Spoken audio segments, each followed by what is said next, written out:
like, you stop dancing with your hands closed, opening things, like. All right, yo, what's going on? What's going on? Turn me up, show. Turn you up? Turn me up just a little bit. Hold on. Just a little bit. Music down. We here. Just a little bit. Again, you can watch us live on YouTube. I'm nosing in the mud. I'm on her live. Right. Ain't nobody here. Just Architect. What does that say? Architect Bashar, laughing at stuff. Yeah. And Chris Emerson, 66. Yeah. What's up, Chris Emerson, 66? Can you hear yourself now? Yeah, I can. All right, for sure. Wait. I hear you. Yeah, I mean, can you hear me? Yeah, I can hear you. Okay, that's all that matters. Yeah, I can hear you. That's perfect. Yo, what's good? This be your boy DJ Show. Fuck us up. This Inkwell J. How do you does? The Kraig Smith in the house. That ain't came in smooth. Boy, K-Easy. K-Easy. What's up, K-Easy? What's good, bro? What's going on, family? Man, everything is great, man. We seen how you performed last night, All-Star Weekend, man. At Club Burlesque, bro, you killed that shit. I appreciate the love. Man. Support, man, most definitely, man. Yeah, so all I have to say is if you missed the performances Friday and Saturday night, you playing. Because it was, like they said in the 90s, it was all the way live. Is that the 90s? Or is that like the 70s? All the way live. I think that's the 70s. Yeah, I think that's the 70s. Yeah, you already know. It was all the way live. See, I have a music dictionary in my brain. Music Wikipedia.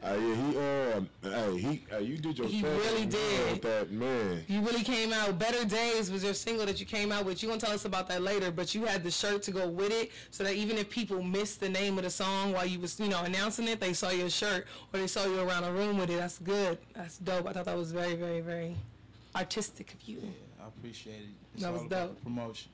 It's all about the promotion. It really is. It's all about shoving it down the consumers' throats. McDonald's. Oh yeah, definitely. Definitely got to, because you can't really give them an option to see anything else. You like, yo, I'm here. Right. You support the branding. You know what I mean? Right. If you bring yourself correctly, you know what I'm saying, to keep pushing. You know what I mean? You're definitely going in a positive direction, because they ain't got no choice but to see you walking billboard. Right. You know what I mean? A walking billboard. But not like a super real walking billboard where you got like flyers and shit. Do you remember at one point when everybody had to light up shirts and light up belts? And you're like, oh, what? Why you so shiny for? You just light up. Doing the light up shoes right now. Light up shoes. Your phone start ringing and your Louis Vuitton antenna screw thing start lighting up. Like, why? Right. Why are you like this? So K-Easy. Okay, so it's K-Easy. Is it K-A-Y-E-A-Z-Y or is it K? K-A-Y. K-A-Y. Underscore. E-A-Z-Y. E-A-Z-Y. For y'all that don't know. Follow me on IG at The Real K-Easy. The Real K-Easy, because the fake K-Easy was out here trying to be fraudulent and everybody had to, we caught him at the local Dollar Tree while he was putting his gallons of water in the trunk. Caught that nigga. So we got you. The Real K-Easy is here though. Hell yeah. We in here, man. Live in effect. Live in effect. And who you bring with you? You brought some support? Yes, I did. I brought my lovely wife. There she is. That's what's up, bro. She out here. Hey. Let me just tell y'all, ladies, if y'all not exfoliating, you're not going to have skin like this lady in this room. I'm just sitting here like, is the sun on her or is she just glowing? That she just allowed to be like that. I have to buy product that does that. So y'all on your Bruce Leroy. Yeah, Bruce Leroy. Y'all on your Last Dragon shit. That's dope. All right, Casey. So how old are you? Where you from? Tell us a little bit about your background. So I'm born and raised South Central LA. Just had a birthday, February 10th. Yes, happy birthday. Happy belated, man. Right. Feliz. Mine was Feliz. We was the 4th? Hell yeah. Why you ain't tell us? You wasn't invited to the house party? We ain't good enough to shoot dice with? We ain't good enough to shoot dice with? My man fucked up. We didn't get invited. What the fuck is that about? Happy belated too, bro. Happy belated. To you too, family. Happy belated. Aquarius, I see y'all. All day. Most definitely. Creative weirdos, man. That's what we are, man. We creative as a motherfucker. Yeah, but February people, y'all have like, there's this like quiet when y'all be thinking, and then y'all come up with something totally brilliant. Like I had I had a really good friend who passed away, and his birthday was February 6th, and he would just he'd go in these modes where he'd be quiet, and then he'll just be like, Jay, and tell me something brilliant. And I'd be like, is that why I haven't seen you for 6 hours? Like, what the fuck is that about? You know what I mean? Right. So yeah, y'all got, that's dope. That's dope. So February 10th, you said? Yes. All right, for sure. Happy belated. All right. Let us know how long you've been rapping. What inspires you about hip hop? Get into the people want to know. Well, I started writing in 2004, 2005, and my big brother inspired me. Dante Weaver, aka Diablo the General. Diablo the General. I mean? Y'all can check him out on YouTube. But yeah, he got me started. Okay. And I've been going full throttle ever since. Full throttle. Okay. So, how old were you when you started rapping? Like when you wrote your first rap? My first rap, I was about 16. 16 years old. All right. And so then, you 16. You in high school. You taking it real seriously, or you just at this point doing it for fun with your friends, or like, what's up? Doing it for fun. Doing it for fun. Doing it for fun. Yeah, what made you go full throttle? I know you said your brother, but like, what about that interaction made you go full throttle? Was it something he said? Is it how he leads by example? Well, really, what inspired me, that got me go full throttle, it was the passing of my sister. Okay. She died from cancer in 2014. Okay, I'm sorry to hear that. Leukemia. Very sorry to hear that. I lost my father a year from that, which was 2015, to a drive-by in South Central LA. That is so bad. I was steady losing loved ones, and I was, just telling myself it's either now or never. Yeah, and so you come up with your single "Better Days," and you are building encouragement and inspiring people. So tell us about "Better Days." Let us know like how you came to write that. What was that process like for you? It was deep. Yeah. It was deep. Usually I can write a song within a couple hours, but with that one it took me a couple days because it was from the heart. Yeah, you had to go get into yourself. Right, and you had to build that part of you. So. And that's a vulnerability I think a lot of artists have and sometimes lack. I think that a lot of people appreciate that kind of vulnerability. That's what makes people love Tupac so much, you know what I mean? Right. It's because he's telling you personal stories, even if they're not his experience, the way that he makes you feel about them, somebody out there can relate to it, you know what I mean? And that's what I think is really dope about vulnerability in music. We got a lot more of that now. Who would you say was like one of the first rappers that brought vulnerability to music, mainstream, I mean? I would say social vulnerability would probably be like either like Ice Cube or like a Public Enemy, probably. Yeah, definitely the social vulnerability for sure. Yeah. Personal, personal probably would be. Wow, that's tough. That's a tough one, right? Because then I think of like a Nas, right? Right. You think of Nas, and then you try to think earlier than a Nas, someone in hip-hop who produces and cultivates, like, emotion and feeling out of personal experience or... probably Tupac. You know, because, I mean, let's keep it real, like, the street thing that we all grew up around or in, depending on who you're talking to, you know what I'm saying, that's a different ego. Yeah. You know what I'm saying? I'm not saying you got to be tough or nothing, but it ain't, when you do that, that really ain't who you are. That's just what you're doing. Yeah. You know what I'm saying? But I felt like Pac was one of the first niggas who kind of gave you an insight to his emotional state, like when he was by himself. Right. You know what I'm saying? Fuck when the homies is around. Like, it's just me and how I feel. Right. Like, he brought us into that light. So that's very true. Right. You're right. That's absolutely right. Yeah, he basically made it cool to like be in touch with your feelings, you know what I'm saying, without being judged, like, you know what I'm saying? Yeah. This is the way I feel, this is the way I feel. And can't nobody judge me or make me tell you I feel any different just because how you feel or you not secure about your feelings about yourself. Right, exactly. That's absolutely true. That's dope. And as an artist, from artist to artist, I appreciate your vulnerability. That's really dope. So we about to shift gears. Let's shift gears, right? Let's shift gears a little bit, right?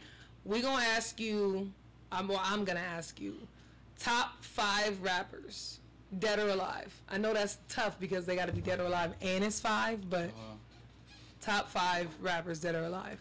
Top 5, dead or alive. You know, off tops, I got to go with Pac. Pac, okay. Big. Okay. Eminem. Okay. I like T.I. T.I. is dope. Okay. Okay. I have questions. T.I. Okay. is dope. And Scarface, man. People don't talk about Scarface enough. That's the second time we've heard that. Yeah, because they said 12 hours. Yeah, they said his album just came That's out. my top 5. Yeah. Okay, so let's go back. Number 3, you listed as, even if they're not ranked in from best to most appreciated to least appreciated, you listed Eminem. Eminem is like a back and forth with a lot of people. Like, where do you rank Eminem? Like Eminem, I'm gonna tell you how I think about Eminem. Like Eminem, like for me, when he first came out, I didn't like Eminem. Right. Straight up, I was like in the 6th grade. I was just like, who is this? Because around when Eminem came out, the whole hip hop culture changed. Right. You like literally like it became poppy. Yeah, it was like, what the fuck? Or like, where's all this crazy? I'm gonna kill my wife and take pills. Yeah. That's when it shifted. If you didn't notice, for the people that's like just now growing up, the millennials or whatever. Right. Yeah. And if y'all didn't know, that Eminem changed hip hop by a lot. But so by his second album, I was on him like, okay, this is hard. Yeah. So it took me back to the first one. I was like, this white boy crazy. Right. You know what I'm saying? Right. So when it came like to Eminem, it depends on what I'm looking for. His first 2 albums was more goofy to me. Like, and if I want to laugh, and I love to laugh, that's what I go off of. You know what I mean? Right. Is that Eminem? Is those albums right there? Right. What's up? Because what's going on? How What's y'all doing? up? Sorry, we was in the middle of discussion, but we got Glyph Hop in the house, all the way from the Bay, from the Bay in LA. Hey. What's going on? Yeah. Okay, so we were discussing people's top 5 rappers. Eminem was the first open bass head type nigga to really. Right. Like, for real. We allowed that shit. We was like, it's all right. His mom wasn't nice. But it was so hard though. Right. Eminem is on a whole other level, man. People still on the fence about whether or not they'll let him say nigga just because of how dope he was. They was like, well, you ain't never getting that pass from me. For me, he ain't never got that pass. But I literally have arguments with people being like, man, it's different. He had a tough life. The fuck that mean to me? Like, but so is mine. Right. From the hood though. Right. I used to live in Detroit, man, on Puritan in Wisconsin, man. And 8 Mile is like walking distance. That shit's crazy. It ain't nothing but black people over there, you know. So he from, you know, but I don't give a fuck. For real. Can't say it. Said catch the elbow real quick. Anderson Silver style. Yeah. Okay, and then you listed T.I. I'll be honest with you, that's the first time I've ever heard someone list T.I. in a top 5, and I'm surprised about that, because you would think someone with a catalog as big as T.I.'s, he would be in more people's top 5 or at least top 10, you know? Right. So talk about that. Like, what inspires you? What about T.I. inspires you to put him in your top 5? Since day one. Yeah? Since day one, all his music has been, you know, something I can relate to. Yeah. And like before Urban Legend album or like after Urban Legend album? Like after the Urban Legend. Was it Get It? Was it Get It that got it? Was that song with Lil Kim, If You Ain't Getting Money, Good Night? That's the one that got me. Am I the only one that was here for the stripper songs? Whatever. I was the only one here for the strippers. Oh, you was there for the dope boy songs. I was there for the stripper music. And another thing that I like about T.I., and he showed everybody before all this independent shit was popping, independent is the route to go. What I mean by that is he failed. You know what I'm saying? The only way you can really fail is to not try at all. You know what I'm saying? And dude, he got, you know, who was he with, Mr. Cheeks or some shit like that? The Jamaican dude? I think it was Mr. Remember he had a song back in the day? Lights, Camera, Action? Yeah, I think so, yeah. Yeah. That was that shit. See, what happened was, he believed that he was bigger than what he was, and went to L.A. Reid was like, if you don't give me $2 million, we're leaving. And then he said he came out 5 minutes and said, all right, gentlemen, your contract has been released. Like, oh, you want to get fired? Here you go. So when he had did that, he was like, oh, shit, I got to do something. I was watching this documentary. He said, we got to get out there and self-promote. He was like, he started getting his own CDs and doing the self-tours and self-promotions. Right. You know what I'm saying? Not a lot of people understand some of the independent shit is where the route to go, because if you keep knocking on their door, they're going to be like, what the fuck you want? Right. You know what I'm saying? But if you got your own buzz, they're more, hey, what can we do for you? Yeah. You know what I'm saying? So everything is a damn numbers game when it comes to these people, you know? Yeah, it changes the whole avenue on how they pursue you. And that's how I believe T.I. was able to, you know what I'm saying? He reached these people on a personal connection. Yeah. Because when you do your comedy, when you do your music, you know what I'm saying? Yeah. Like, people come up to you personally and explain what they love about your music, you know what I'm saying? Yep. So T.I., that's what he did, you know, from another standpoint, is he go ahead and do his mixtapes, talk to these people, and he did it to the left where, you know what I'm saying, they respect him personally, like him as a person, as well as an artist. That's true. And if he could do it, anybody could do it with all this damn internet we got. Right, exactly. We got way more than what he had. Way more He had sources. to drive everywhere. He had to Can you literally imagine drive. if you had to drive everywhere? I bought what's the name of that first E40 album with is Bay Area people? Can I Save Her? What's I wanna be saved. I bought that Classic. That's a I bought classic that off of right him there. when I was a kid. You bought that out of his hand? Trump, yeah. Oh shit. That is so dope. Where's your... Pasadena. That is so That's dope. dope, bro. That is so Have you dope. ever ran into him after that? Nah. I'd have been like, hey, you remember that one time? Just like that time over there at Lucy. Well, you know that I said an E40 for you. But he really went to the trunk, popped the trunk, and had tapes all in that motherfucker. That was a real life thing. Master P, Ludacris, T.I., of course E40, Too Short. Like, everybody who was self-established is currently still established. Right. You know what I mean? Like, if you put in the work, if you spend your whole time as an artist chasing for somebody else's train, you're going to spend less time working on building your own movement and your own mobility. Right. And I try to tell artists that all the time, but they're more gassed up on stuff. And this is what's unbelievable. People still gassed up to try to get a deal. Like, what? That's literally a loan. And the recession proved we probably should stop taking loans. We should probably stop doing that. You know what I mean? How do you feel about being independent as opposed to signing with a label? What would you do if you were faced with opportunity? They come to you and say, we'll give you $2 million right now. You sign right now, we'll give you $2 million. Like, would you sign? As of right now, I wouldn't. You would not? I'm going through a lot right now. Yeah? So I won't do it. No? But, if you were faced with it? Yeah, give me a week or so. Put that on. Today, on February 18th, no record labels approach me. Let's talk in like 6 days. In 6 days, I'll sign. Right. I'm with that. Give me Write 6 'em out, business you know days. what I Okay. So what? Let me ask you this: like, what is a typical week for you? You know what I'm saying, as an artist, like, you know what I'm saying, as going in the studio, how often you go out there and exercise your lyrics? You know what I'm saying, as like, what zone do you have to be in order to, you know, master your craft, in order to like get in the studio and lay that bitch down, like, you know what I mean, like no other. It Like, is cold. Like you said, I'm in the studio at least twice a week. All I need is, you know, just that self-time. right. That self-time and the little trees, man. I feel you. Ain't that, And a little Henny. Yeah. A little butter to Okay. yak, and I'll be all right. okay. I'm going in. It's a little bit of everything. It's actually a lot of bit. Several bits. Hey, on everything. You got to. Sometimes they said some people like to eat walnuts and shit like that, or Yeah. motherfucking candy. 'Cause I like to eat, you know, peach rings when I go in the studio. I don't know why.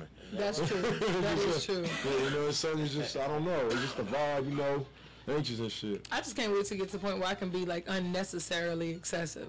I want to be like, I would like only the orange and green M&Ms, and if I find a blue one, it is your fucking head. Like, that's what I'm ready for. I'm ready to be that excessive. Like, bitch, I see a blue one, she's gonna kill you.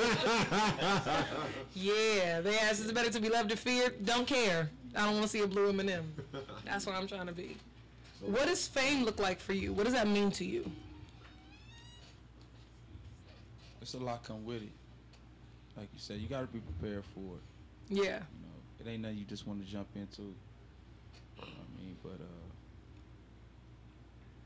whatever happens, happens. Whatever happens, happens. Whatever happens, happens.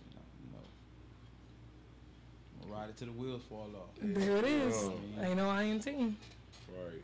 You got any questions? Mr. Kraig Smith? Oh man, that fame thing is weird, man. Yeah. I ain't famous, but people be walking up to me every day, and it be freaking me out. Yeah, hey, man. Oh my God, Yeah. dude. That shit be freaking me out, man. You gotta. I was about to knock this nigga out like about. About like a month ago, man. This nigga just kept looking at me, man. That's real talk, yo. I'm gonna prepare you, bro. This nigga just kept looking, right? I'm like, okay, what's happening with this nigga? It's been about 10 minutes. He keep looking. I go to the bathroom, come back, he's still looking, man. So I walk over to him and I'm like, hey, what's going on? What's happening, man? You good? He's like, you. And then he was like, ah, you from that? You on that show, huh? I was like, oh, okay. I was like, and I brought it all the way down, you know. But when people be fans of you, man, you just gotta prepare yourself to show love. Right. You know what I'm saying? Because you're a part of something that's bigger than yourself. Right. Yeah. You know what I'm saying? When you participate in whatever art that you're involved with, you know what I'm saying? That art supersedes everything. Right. You know what I'm saying? So you always gotta pay homage to that and be respectful of those who like what you do. You know what I'm saying? That's true. And it'd be hard because I be going through shit too. Some days I don't feel like it, you know? Right. You just gotta be a soldier, you know? Yeah. You just never know who knows somebody. You never know based on the kind of impact you leave on somebody, so you don't want to leave a fucked up impression. And then when you suck in between, it's like, are you running up on me because I may have, like, in the past took your baby daddy from you, or you running up on me because you saw me on Instagram and you like my music? Like, I'm in that limbo. It's like, you could be running up to me to fight me, or maybe take a selfie. When you in that level, you're just not sure. But then when you elevate, you know very rarely is somebody coming up to you to punch you. Yeah, that's it. I'm still in limbo. Most people are approaching me to fight me, but soon I'm gonna elevate one day. Yeah, that shit is scary, man. Cause like on Instagram, man, like you know, on Twitter, like I'm like my buzz is coming up like real crazy. You know what I'm saying? Like from the radio station. Right. So man, sometimes I be in clubs with people. And thank God my mom raised me to be humble, you know what I'm saying, and real respectful to people and treat them like family, you know what I'm saying. If I'm eating, I'm gonna ask you, something to eat, you know what I mean? That's how I get in, you know what I'm saying? Because on my end, I don't want nothing to say, oh yeah, you fucked, nah, that's not me. Right. And plus, I come from a genuine place in my heart. Yeah. But you know, but it's scary because, you know, as far as me hitting up people, and you may get some rude comments, you know what I'm saying, dealing with some of these artists and just people in general. And you know what I'm saying? But as a man, you can't really, like, as an entertainer or somebody you're trying to achieve, you can't stoop down to the level of this person that's trying to belittle you. Right. You know what I'm saying? Because at the end of the day, you still going to do what you're going to do anyway to get to you, but you got to get to on the next level anyway. Yeah. You know what I'm saying? But you got somebody that's depressed and can't figure out life and, you know, something internally wrong with them, just because you said fuck you or really, like, something, or you said something to an extent that somebody else will be like, man, fuck him too. When somebody else take a person, you know what I'm saying? People get beat up off Instagram, Twitter, and don't know where the fuck it's coming from. Right. You know what I'm saying? I get to that point because, man, it got to a point when I was at a club, and he was like, hey, man, you DJ show and play on the radio. I'm scared. Like Kraig said, you don't know what the intention is. Right. So I'm like, damn, so I'm curious, what the fuck did I say? Right. Right. What the fuck did I say? So then we were on stage, and it was funny because it's ironically we both judging the same showcase when he's over. So he was like, yeah, man, you told me that if I want to sign up, that I do this, dude. I was like, woo! That could have been something bad. So, you know, I always tell artists, you know, be humble, especially with this internet world, because sometimes it's a small world and it can be dangerous. Right. Yeah. You know what I'm saying? That's some real shit. And always be true to your word when you're on the internet, dog. Like, you know, especially when you're doing business, you know what I'm saying? That's why being an independent artist is so important, because you get to control your imagery and you get to define yourself, you know? Right. Yeah. You deal with these labels and they see you, you know, a black dude that, you know what I'm saying, you got your chest out a little bit, you got a little pride, you know what I'm saying? They want to market you as a thug or you know what I'm saying, something that may not be you at this moment in time. You may just be a family man, but you still got the street residue on you a little bit. You know what I'm saying? For real. So being independent, you can define that, you can explain that to your audience. You know what I'm saying? And that's the biggest thing besides the money, I think, for being independent. Is just, like, is just controlling. You know what I'm saying? What people receive from you. And it gives you a better chance to also control how they embrace you, you know what I'm saying? Because they know what to expect, you know what I'm saying? So, yeah, you get to control the authenticity of it, because as soon as you sign with that label, you belong to them. Yeah. Like, you totally belong to them. What they want you to do is what is going to happen, or they going to cut the check. You know, and that's what makes Too Short so dope, because Too Short had a label. Like, he was independent, but he had a label. Yeah. And he had produced, like, even when they gave him the advances, he never even, they didn't have to give him advances because the product was already created. So they didn't have to pay for studio time, for distribution, for promotion, none of that. He did all that himself.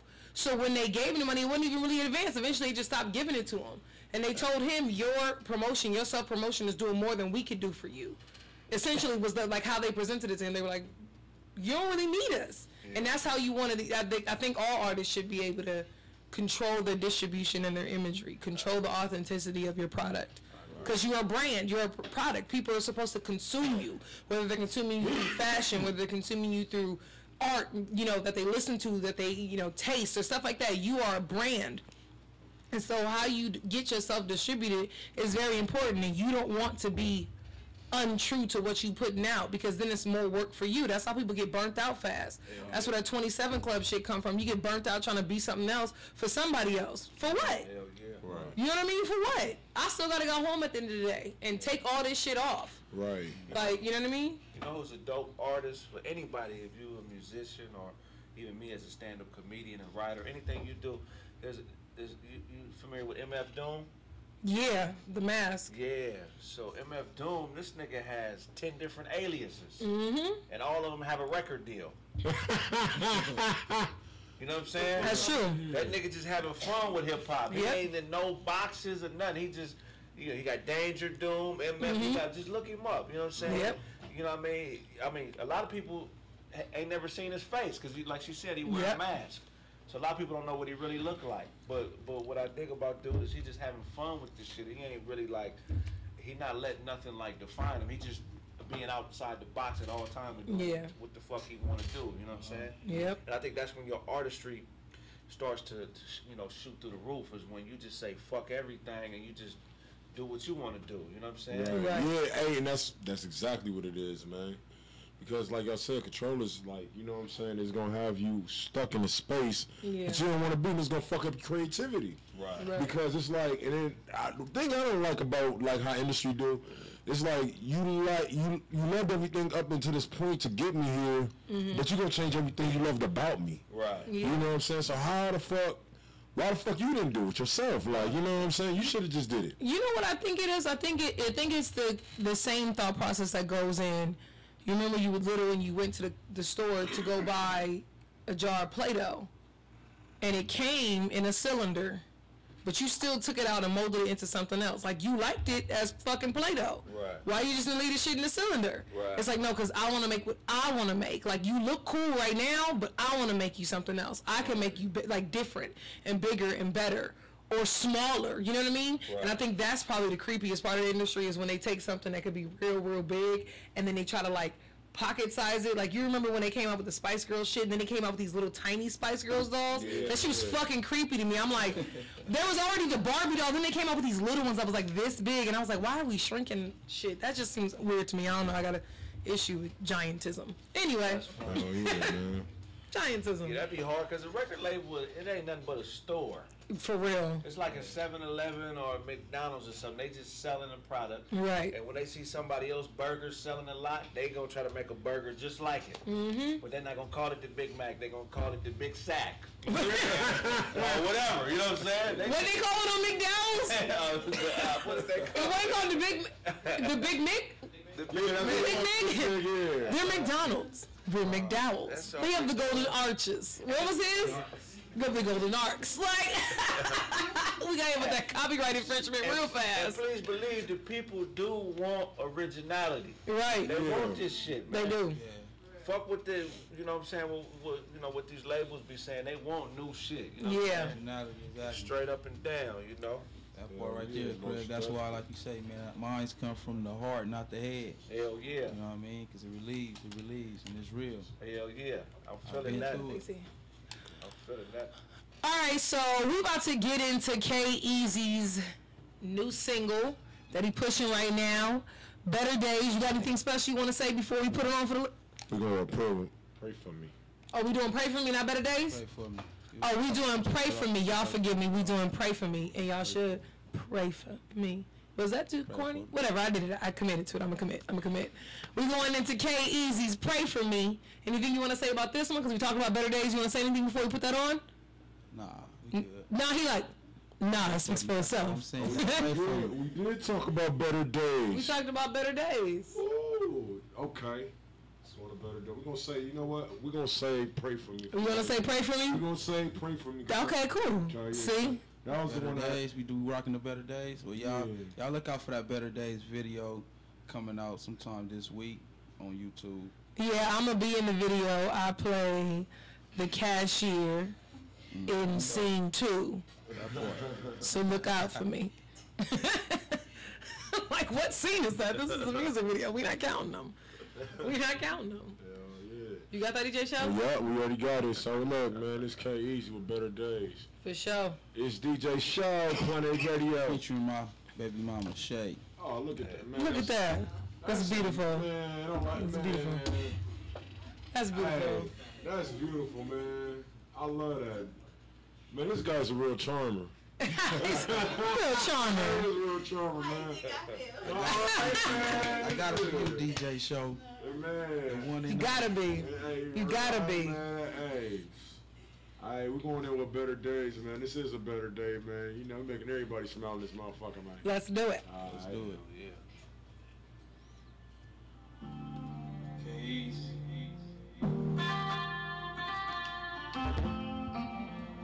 Mic's off? Mike's off. Okay.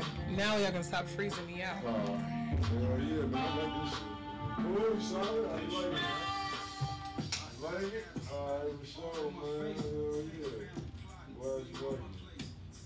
Leave your side when you catch a case. What's going on my section right now? You know what I'm saying? I ain't got time for games. Don't come near me. All that tough talk, put no friend me. Oh, no, it's like this. So Who is cold? Got female tendencies. Benicia. Like a movie. Estás aquí. ¿Cómo estás? Bien. Y'all went to the game or something? What y'all do? How was it? Was it fun?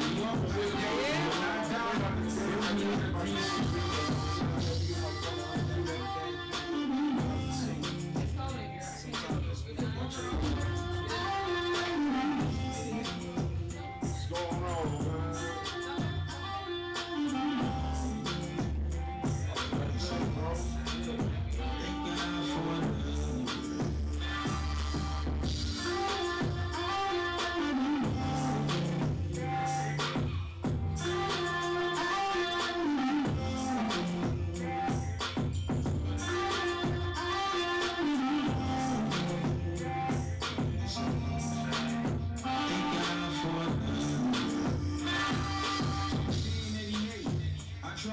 First, 9th Street in Normandy, that's where we were. And it all started out of South. Pre-K to 5th grade, I was there for a while. Then I was balling on the court, man, that horseman. I was sporting nothing but Jordans, and I was really getting fresh, man. 9th grade, Washington, I was only a freshman. Getting older, I was taught more, fought for. I got horse, I got more, I fought more. I grew up a fucking screw up. No, listen, I grew up like a screw up. All twisted, I like around, class town, never paid attention. And did I mention 20 detentions, 12 suspension? You get bridges, get socked for super flinching. My niggas cooking up like chicken beans in the kitchen.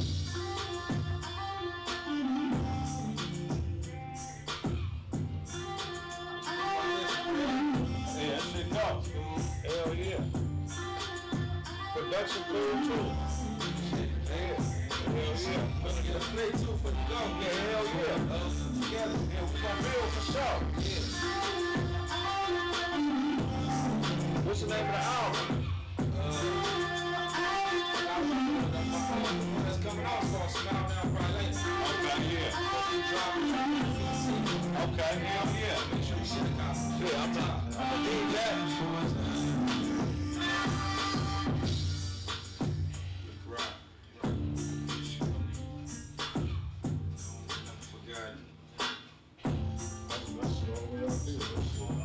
Man, y'all got dope as shit. Oh, yeah. I was in that shit on kid.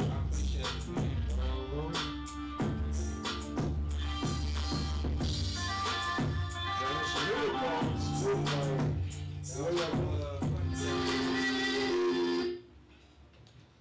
put on another track. Yeah, that shit dope. Yeah, man, you know, hell no, this shit whack.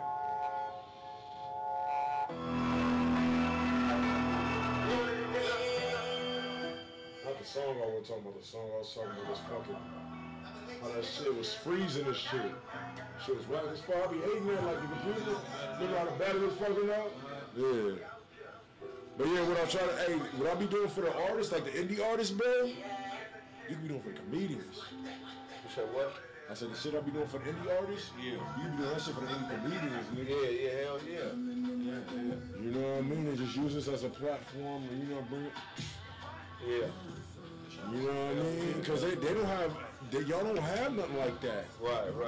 And if you be the king, Right. you can be, you know, King Kraig, you feel me? Yeah, well, we're gonna make that happen. I'm telling, man. Make that happen. That shit is, I see the artists see the vision forward, like, because I'm doing it with indie artists and you have your own lane, figure a way to merge it. Yeah, straight up. Have them come on, you good? You know what I'm saying? I'm good. And look, you had them come down here and do interviews. Yeah. You got a gang of them in Cali. Yeah, hell yeah. You know what I'm saying? You can critique them and do all kind of stuff on them. And you'll build the fuck out of your buzz, bro. Like, even though I'm not saying that, but I'm just saying, like, as a social part, you know what I'm saying? You be like, they be like, oh, he got his own shit, he moving, like. Yeah. I think that shit, I know it'll work. No, hell yeah, it is gonna work. Yeah. That shit is dope, bro. You got the album for download?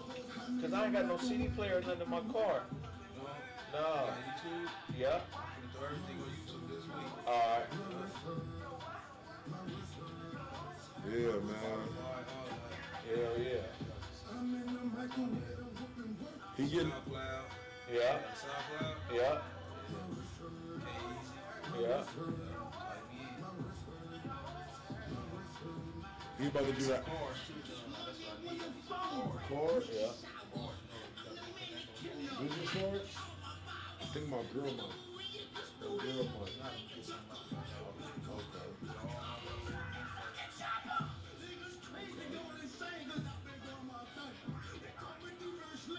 Yeah, he wanted to come out perform, but he said he found out late. He was supposed to come out too. Nigga, 16 balls with a superstar. It's just dope how I'm able to, like, bro, like to start, like you gotta, like I said, start somewhere. And bro, I've never in my life brought artists from anywhere to come out to the city, like out to LA. Right. And like, even though I got that power, Yeah. it's like, nigga, I can do this a million times. Hell yeah. You know what I mean? So That's it's just big. like, I want to get everybody together as united. You know what I mean? Hell yeah. You get that shit, man. And then niggas gonna look at you as a label or somebody when you're not even a label. Yeah, Right. Thank you, bro. Appreciate it. Trying to be like Moses in this motherfucker, man. Hell yeah. Fork the Red Sea. Yeah, yeah. Ain't no fun, huh?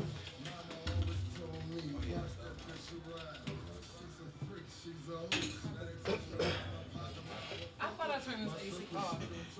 Came right back Y'all up. got cold? Yeah, it's freezing in here. Man, that shit feels good as hell. Lying. Ain't no good, huh? That shit feel bomb as hell. That's the what stuff you want with it. Hell yeah, I hear most stuff, we understand, brother.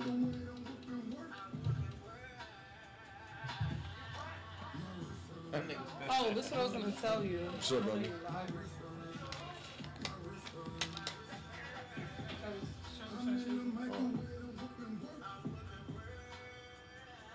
That shit is funny than a motherfucker. When that nigga in the back say he whipping work, he starts singing. On the hook. This your shit right here?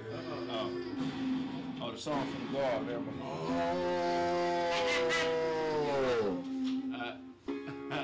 You're welcome. Thank you. That's what those are. Oh, you just talked to young man some new shit. You just talked to some new See, shit. I told you, hey, superpowers was on the earlier, my nigga. I told you. Oh, hell no, my bad. I didn't even catch it. My bad, bro. All right. We're gonna go live, bro. I thought I had another second. Oh, shit. I'm sorry. We're doing it the long way. What is that? I just figured out some shit we was just trying to figure out for like a long ass time. That's like hella dope right now. Yo, my bad. I ain't never been caught up in the moment like this before.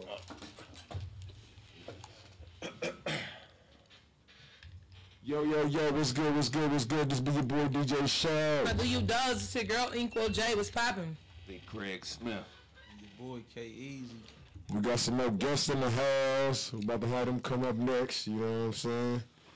But before we do, you know what I'm saying, we got to get K-Ease, you know what I'm saying? We got to show K-Ease some love, bro, because, man, he been really doing this thing out here, too, as well, man. Hell yeah. Man. Yep. And K-Ease, man, we definitely loved your set last night. Let me ask you a couple more questions, man. What skills or, like, personal attributes is, like, most in this rap game to be successful? Like, what you think is important?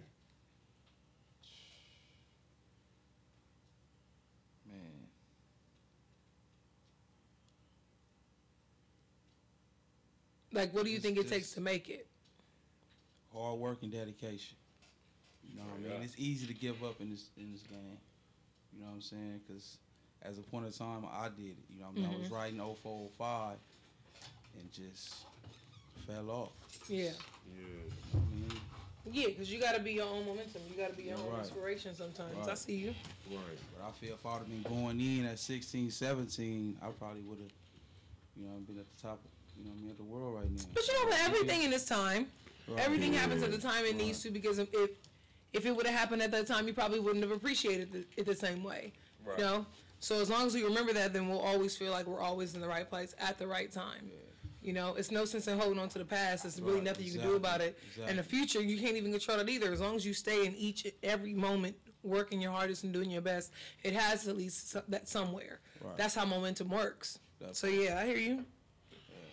Okay. Definitely understand.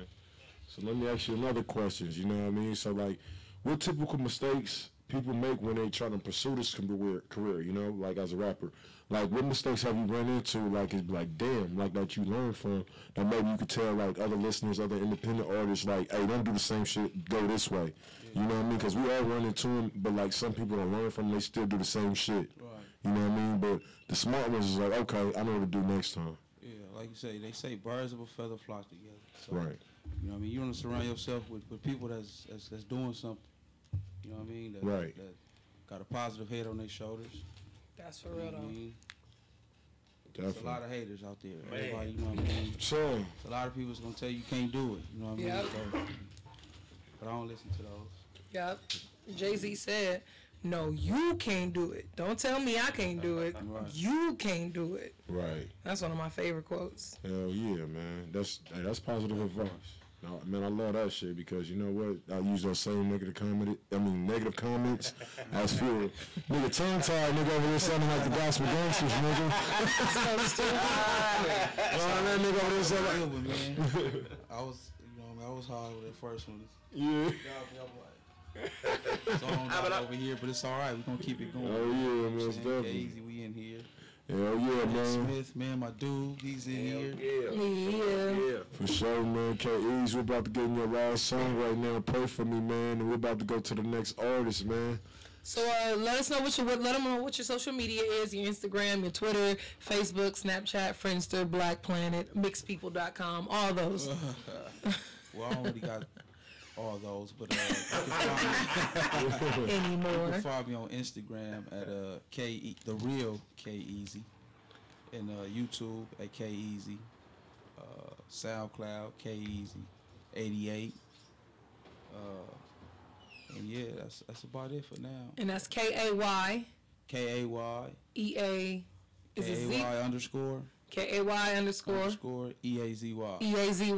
All right, y'all. That's it right there. Pray for me. Man, hey, man, we want to thank you for coming through, Appreciate bro. you. Man, hey, Out. Appreciate hey, it. real shit, bro. Hey, this is a real dude, man. We have to get this guy an interview. But look, check it out, man. We're about to get Pray For Me right now. You know what I mean? We're about to play this shit. It's hot right now. He performed this last night.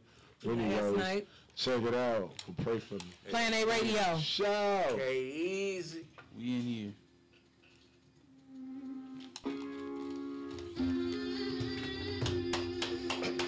Good interview. Good interview. Hell yeah. Good interview. I'm gonna add you right now, okay, easy. No, you spelled my name wrong. INKW. Did I add you already? I don't know. I gotta add you right. Pray for me. I'm doing wrong, I tell them pray for me. I was gonna tell you when you was wrapping up. I was gonna tell you to press the applause button. Oh! That's why I pointed. Wrong, I tell them pray for me.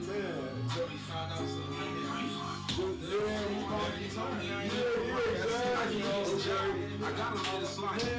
I thought you heard me doing it earlier during the song, and I'm like, Underscore what? Which is EBT. So I pray to one day to be on BT. And I came from negative to positive. Money, power, respect. The nigga that's my prerogative. Like Pac said, it's just me against the world. Cause the homie ain't your homie. Cause he wanna fuck your girl. I swear to God, that sell a soul for a hit record and a little gold. That's why I keep my circle small like Cheerios. Acting like he Debo and would shoot a free throw.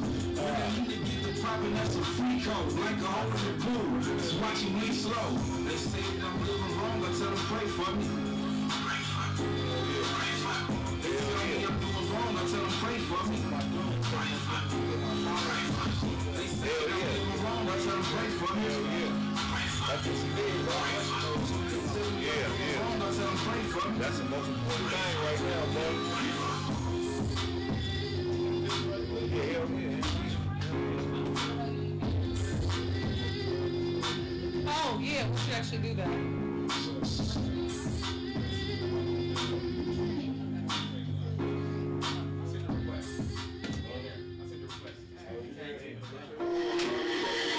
Can we do one more?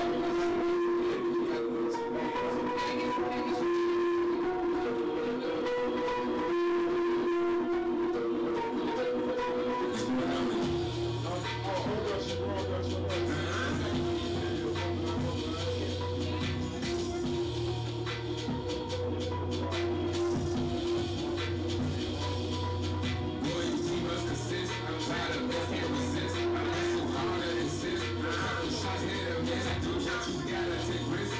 Go above top the list. Loyalty must consist. Tired of this, can't resist. I dedicated to granted. Like a flash every Shannon. Journey deep in my damage. Keep people more than I'm standing. I'm lazy boys and reclaiming. Fly away, perfect timing. Beat it up, fuck train. See that shit, I ain't lying. Till I pop out every day. Tell me that yes, you slay. Pay attention to what I say. I'm the feature better pay. From Chicago to the fullest niggas can't express. Bullets on my own, they said I couldn't lose. I know they would. Now right, you savage. You said it, now your business keep pushing. Steve Francis all through the land. But money be my cat, they don't fuck with us, you can't hang. Now need the money for fame. But zero for what I spent. He's off the windy, I'm lit. No time to blow, so I hit. No time for sleep, I can't quit. No time to melt, yeah, I'm split. No flex, I post, take a pic. And then my class better sit. I'm a dog, I'm a fit. Quarterback, Michael Vick. My kids with symptoms, they sit. Stop. Loyalty must consist. Lot of this can't resist. Hustle harder, insist. Couple shots hit or miss. Do what you gotta take risks. Go above top the list. Loyalty must consist. Lot of this can't resist. Hustle harder, insist. Couple shots hit or miss. Do what you gotta take risks. Go above top the list. Loyalty must consist. Lot of this can't resist.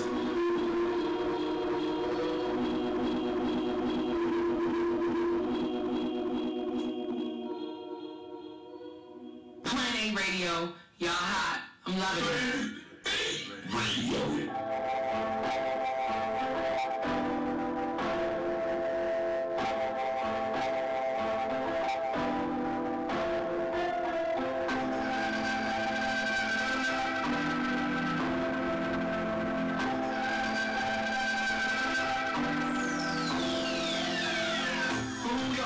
Functional Kraig. So smooth, stuck in on the board.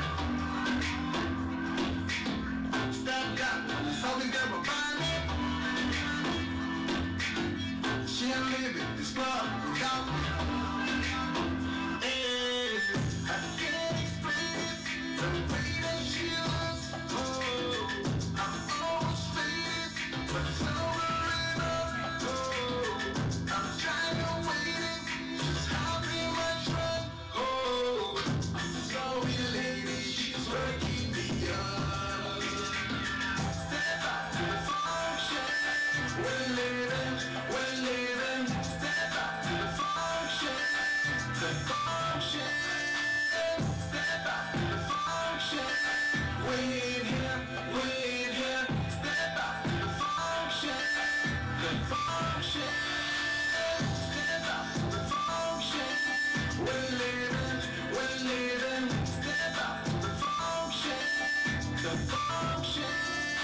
pleasure and the pain. I'm like a zookeeper, cause pussy I tame. I go get it, girl, I got sex game. Call my dick Birdman, put respect on my name. I got a few freaks and I need a few more. They all say my dick bomb like C4. Show get the bitches wetter than the seashore. Girl, if we talking cribs, I can show you a detour. I'm a real nigga, I got super bread. Fuck Beyonce, give me super head. Give me super head, until I'm super dead. Until I'm getting more ass than a moped. And if I touch it, don't come with the extras. I'm trying to push it real good like salt and pepper. And I don't mean to be rude, I'm trying to get in that pussy like abortion too. Shout. Step out to the function. We're living, step out to the function. The function. Step out to the function. We're in here, step out to the function. The function. Step out to the function. We're living, step out to the function. The function. Step out to the function. We're in here, step out to the function. The function.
Yo.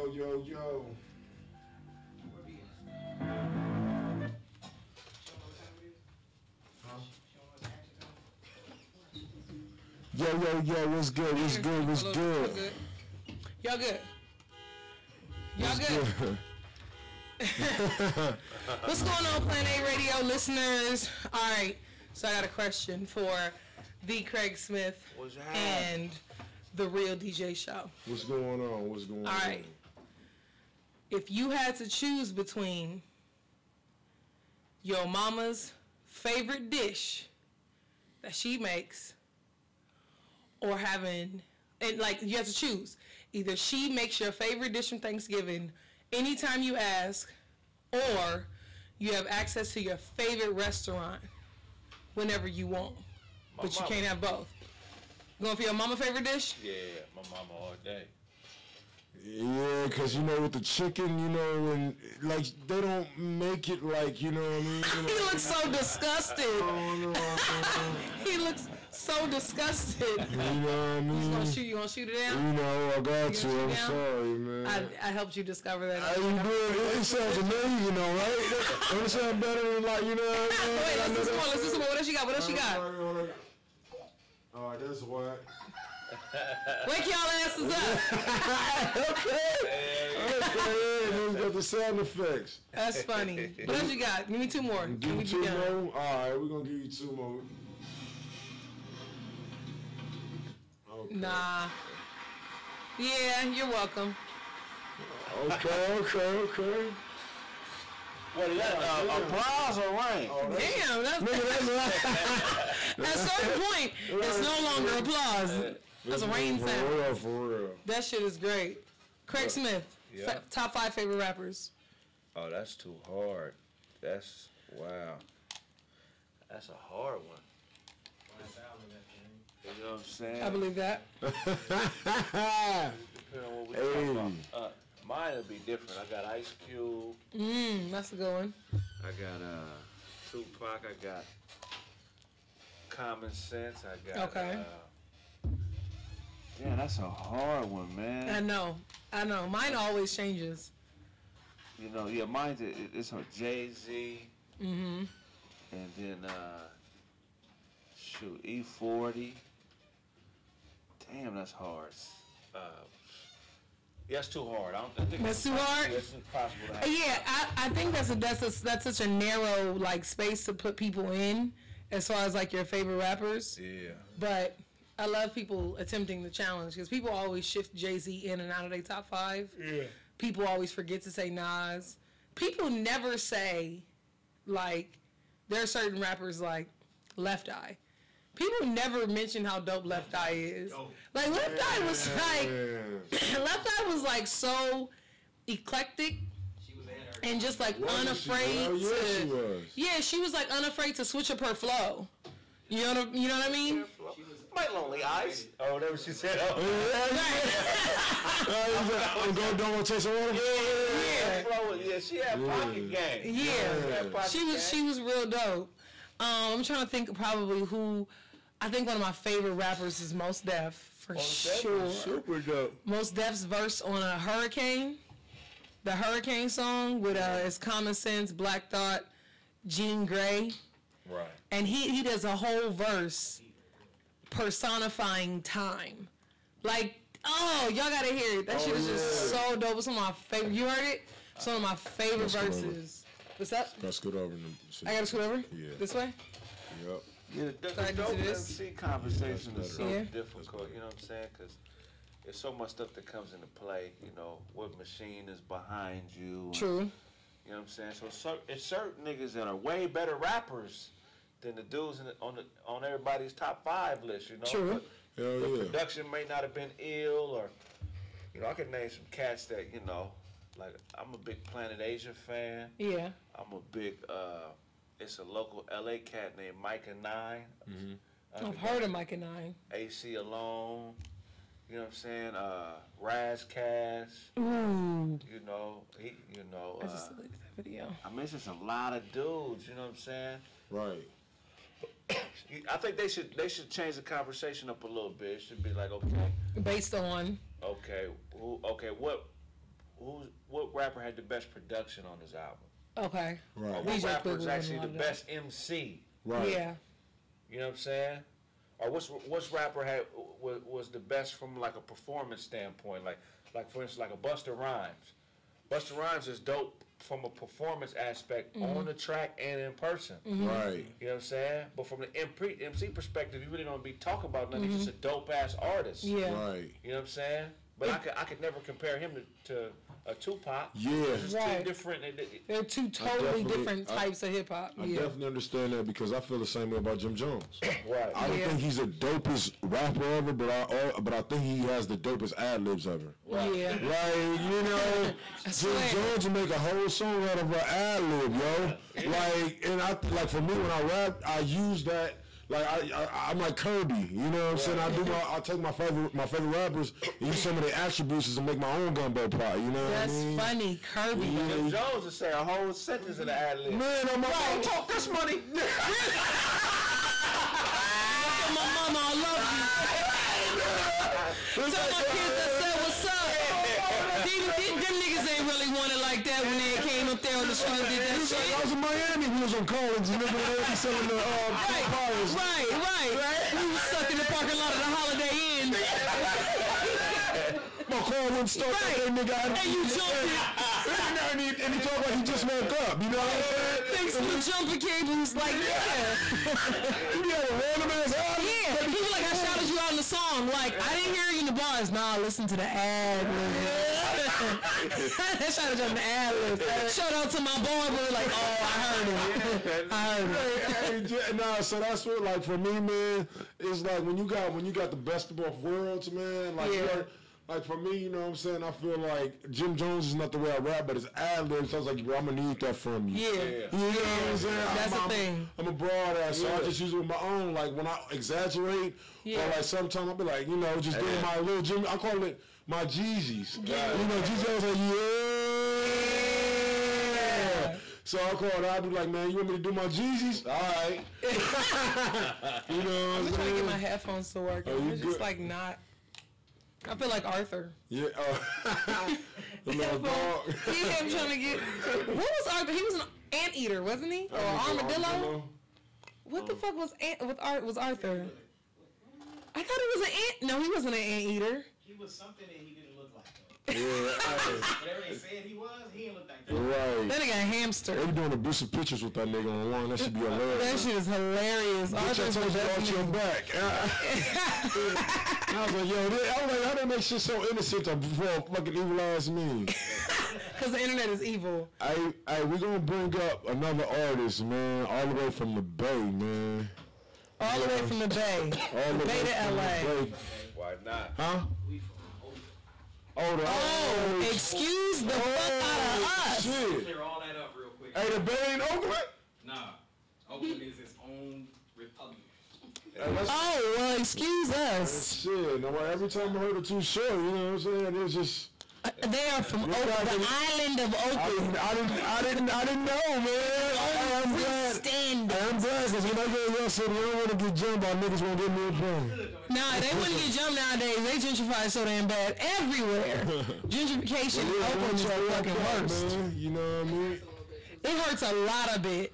Man, I was like, I don't like that I can no longer tell the difference between West Oakland and Emeryville. I used to be able to. I used to be able to know there was a fine line. I don't like that. We came to bring y'all and get them. We ate some. They brought us vodka. You want some vodka, In Kraig? the car. Look Hey, I don't drink it. Hey, you know me, man. I'm with that Herbalife. I'm with that Herbalife. That Herbalife, you know what I mean? We finished all that, So yeah, if y'all need some more, man, y'all go ahead and drink up, man. I'm smoke up, man. Plan A Radio. Plan A Radio. But look, man, we got an artist on the station right now, you know what I mean? Man. Here it is. What is this? Huh? You good? Hello? What's happening? You good? No, I don't hear shit. You hear shit? You don't hear anything? That's it. I'm on Has he? Wait. I can hear you. Was K-Easy never able to hear anything? That's why he wasn't saying it. Nope, that's not why. All right, check it out, bro. We heard from him. No, I don't hear shit. You hear shit? I'm glad I hear, because ¿Por qué no? you hear? There we go. Found the answer. Now somebody sat over here like this. I had the master Hey, bro, listen to my mixtape real quick. Oh, yeah. What? Oh, I hate the grunting. Oh, That's crazy. I hate the grunting. The grunting is what's killing me. Hey, but he look cool with him though, right? I know, right? Put it in the backseat of my ride. We're having technical difficulties. It's not even difficulties. We all right. We weather those. That give you a little practice. That's all. You know how to do this, man. Yeah. It's Hey, we're about to go on another song right now. Yeah, just put on a We're song. about to go on another track. It must be an extension that was there, right? What's shining dope? It's your boy Young Man. Back in this bitch like I left my...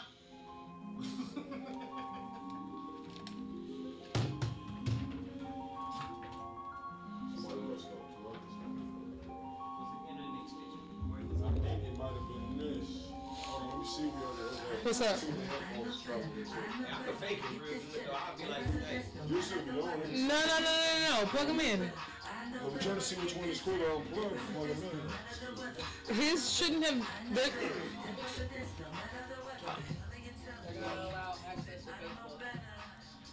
Why is this thing on?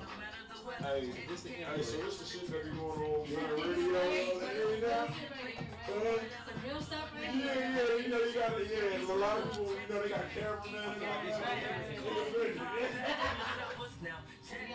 You gotta figure it out online. You gotta figure it out quick. The sauce is up, right? Yeah, oh yeah, got to. The girl who was just here, she bought it.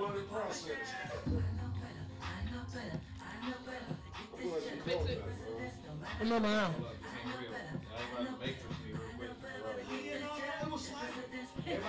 Yeah, it is kind of slapping though.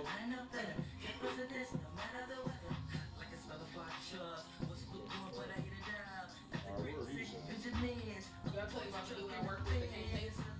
Can't taste it. Can't taste shit. Every time y'all get to the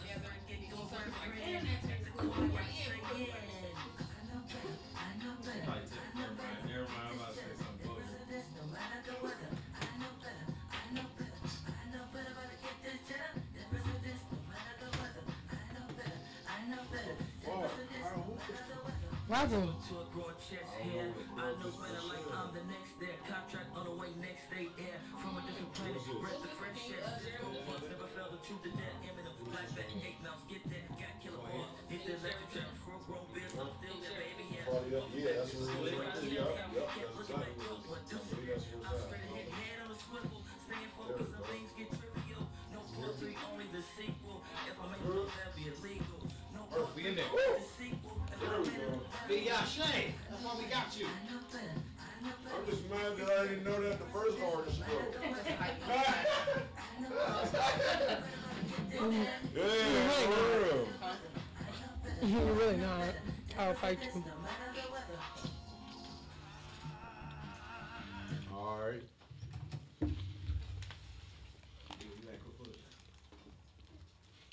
Oh, what's signing you in? Yo, what's good, what's good, what's good? This be your boy DJ Shaw. How do you does? It's your girl Inkwell J. What's poppin'? D. Kraig Smith. Hold on. Y'all gotta get adjusted for the, Yeah, Glyph Hop is in the building. I go by Wise Al. What's good, y'all? My name is B. Yashay. All right, look, I need you a little bit this way so we get you in the can. You know what I mean? Yeah. Squeezing it tight. Squeezing it all over I here. want your faces both on the can. We in there? All right, so before y'all came on, y'all said the Oakland and the Bay ain't the same thing. No. So explain to the people what you talking You about. already know, because you touched on it a little bit. Gentrification. Yeah, but they didn't hear me. Yeah. Tell me what I said. Well, see what it is. I'm from Oakland, California. It's a lot of people who Oakland has. What part of Oakland? All of it. Oh, you from all of Oakland? Yeah, first part I lived in, I was in West Oakland when I was born. We moved from there. We moved to North Oakland. And my brother was staying out in East Oakland in '98. So I mean, I was all over Oakland.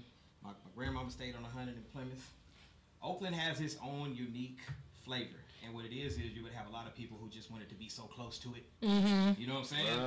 Oakland is is very unique and is centrally located in the Bay Area. So what would happen is like when it started to get gentrified, like all the malls closed down and shit. So MB Mall is gone and Eastmont Mall is gone, and They used to have people a start to move out too.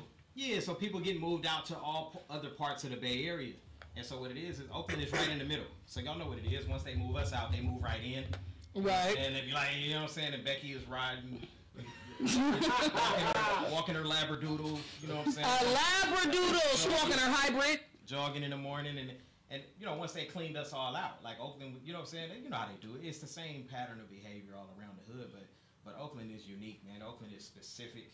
And what you would get is a lot of people was like, oh yeah, I'm close. I'm around here. I'm in the Bay Area, you know. So they would just try to leech off of that sauce. You know, when you get the authentic. Yeah. How many chicken and waffle joints do you really got? Right. You know what I'm saying? Better question, how many do we need? When you ain't getting the Roscoe's, right?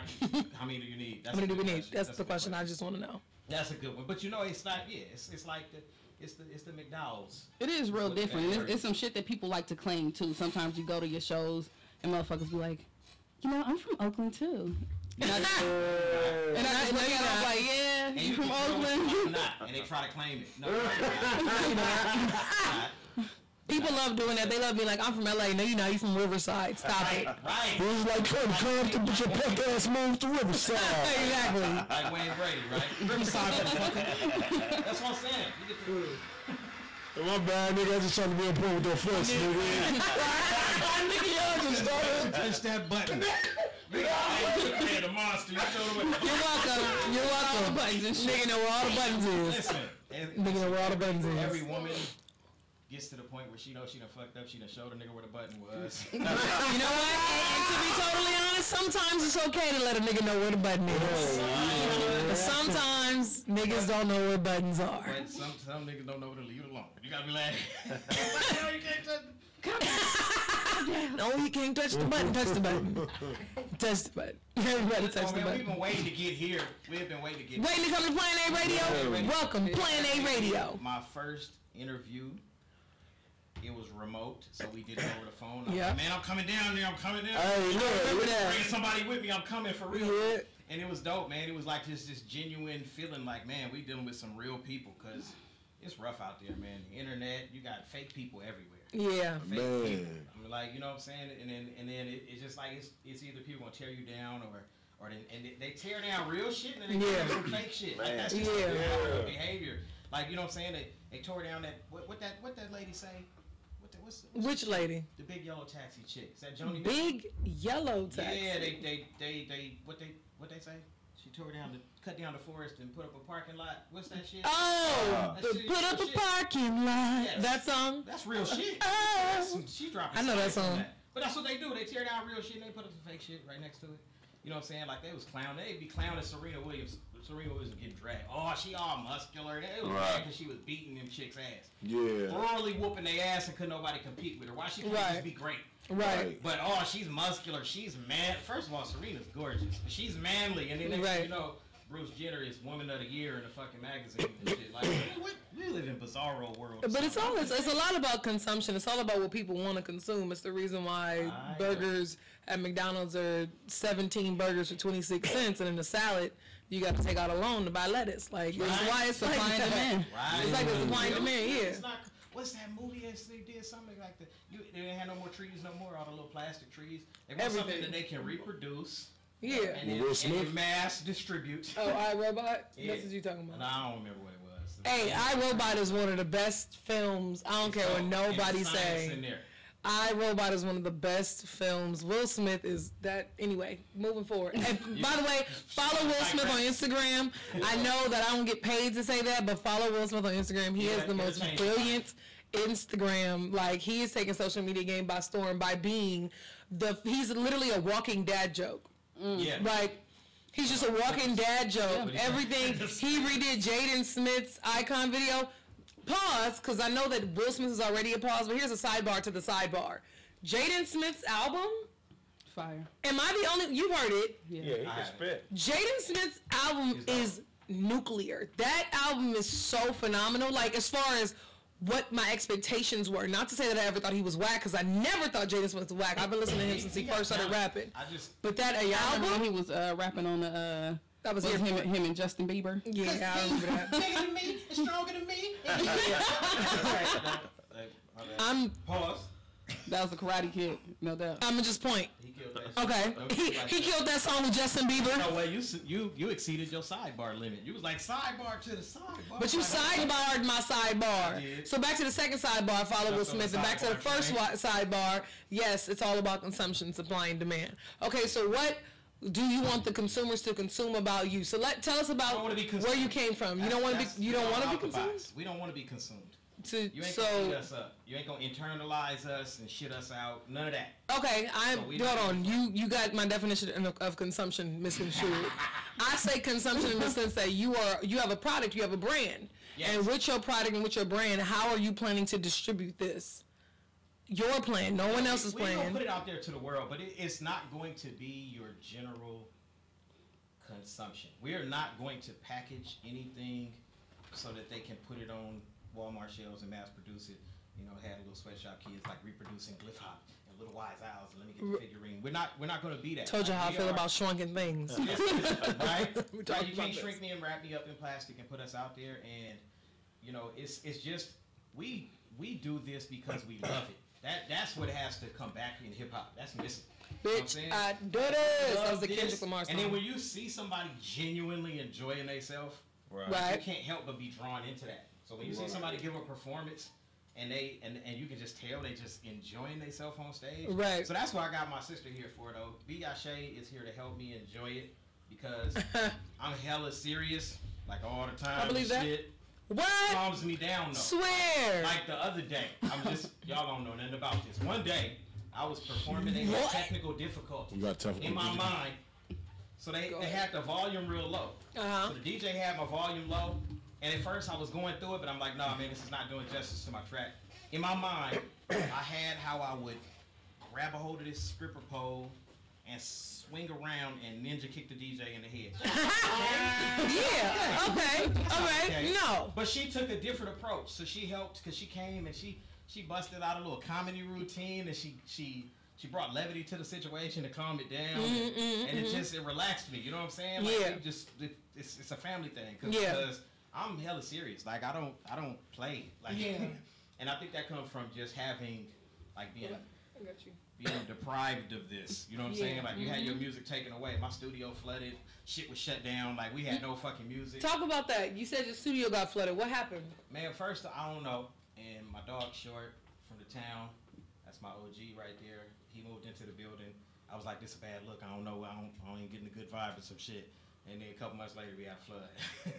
You know what I'm saying? I don't know what it was, though. Yeah. I don't even know, man. I mean, we were in a basement in downtown Oakland. We had a good little studio spot where the Red Room was at. And then in the city's sewer line burst. It was water. Damn. And it was just, but everything, like, you know, I think you were saying this earlier. I don't know if you was live or nothing like that. But it's like everything happens for a reason. Everything happens in its time. Yeah. Right. Like, you know what I'm saying? Like, I remember coming up with this concept. I was working on this beat, and for some reason, like, what I'll do is I'll visualize, you know, what goes along with it. Mm-hmm. Right? Mm-hmm. I remember coming up with this beat. I started off with a song that I wanted to sample. Mm-hmm. This Kate Bush joint. I ain't gonna give away all my secrets and shit, though. No, secrets aren't fun. Secrets are for everyone. Right.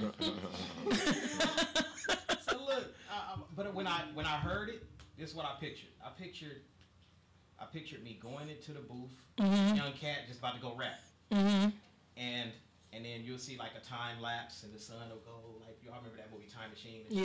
Time lapse. Mm-hmm. And then I would come out an old ass fucking man. Okay. Gray hair, Uncle Drew, gone, old as shit. Mm-hmm. But when I came out, I had a fucking hit. Okay. The song was done.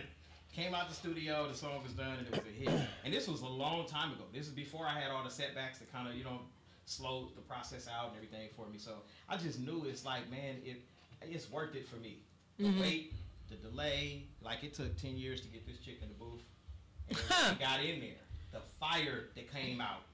I'm talking about like people from everywhere, like hundreds of miles away, was like, hey, like this, like it's this energy from.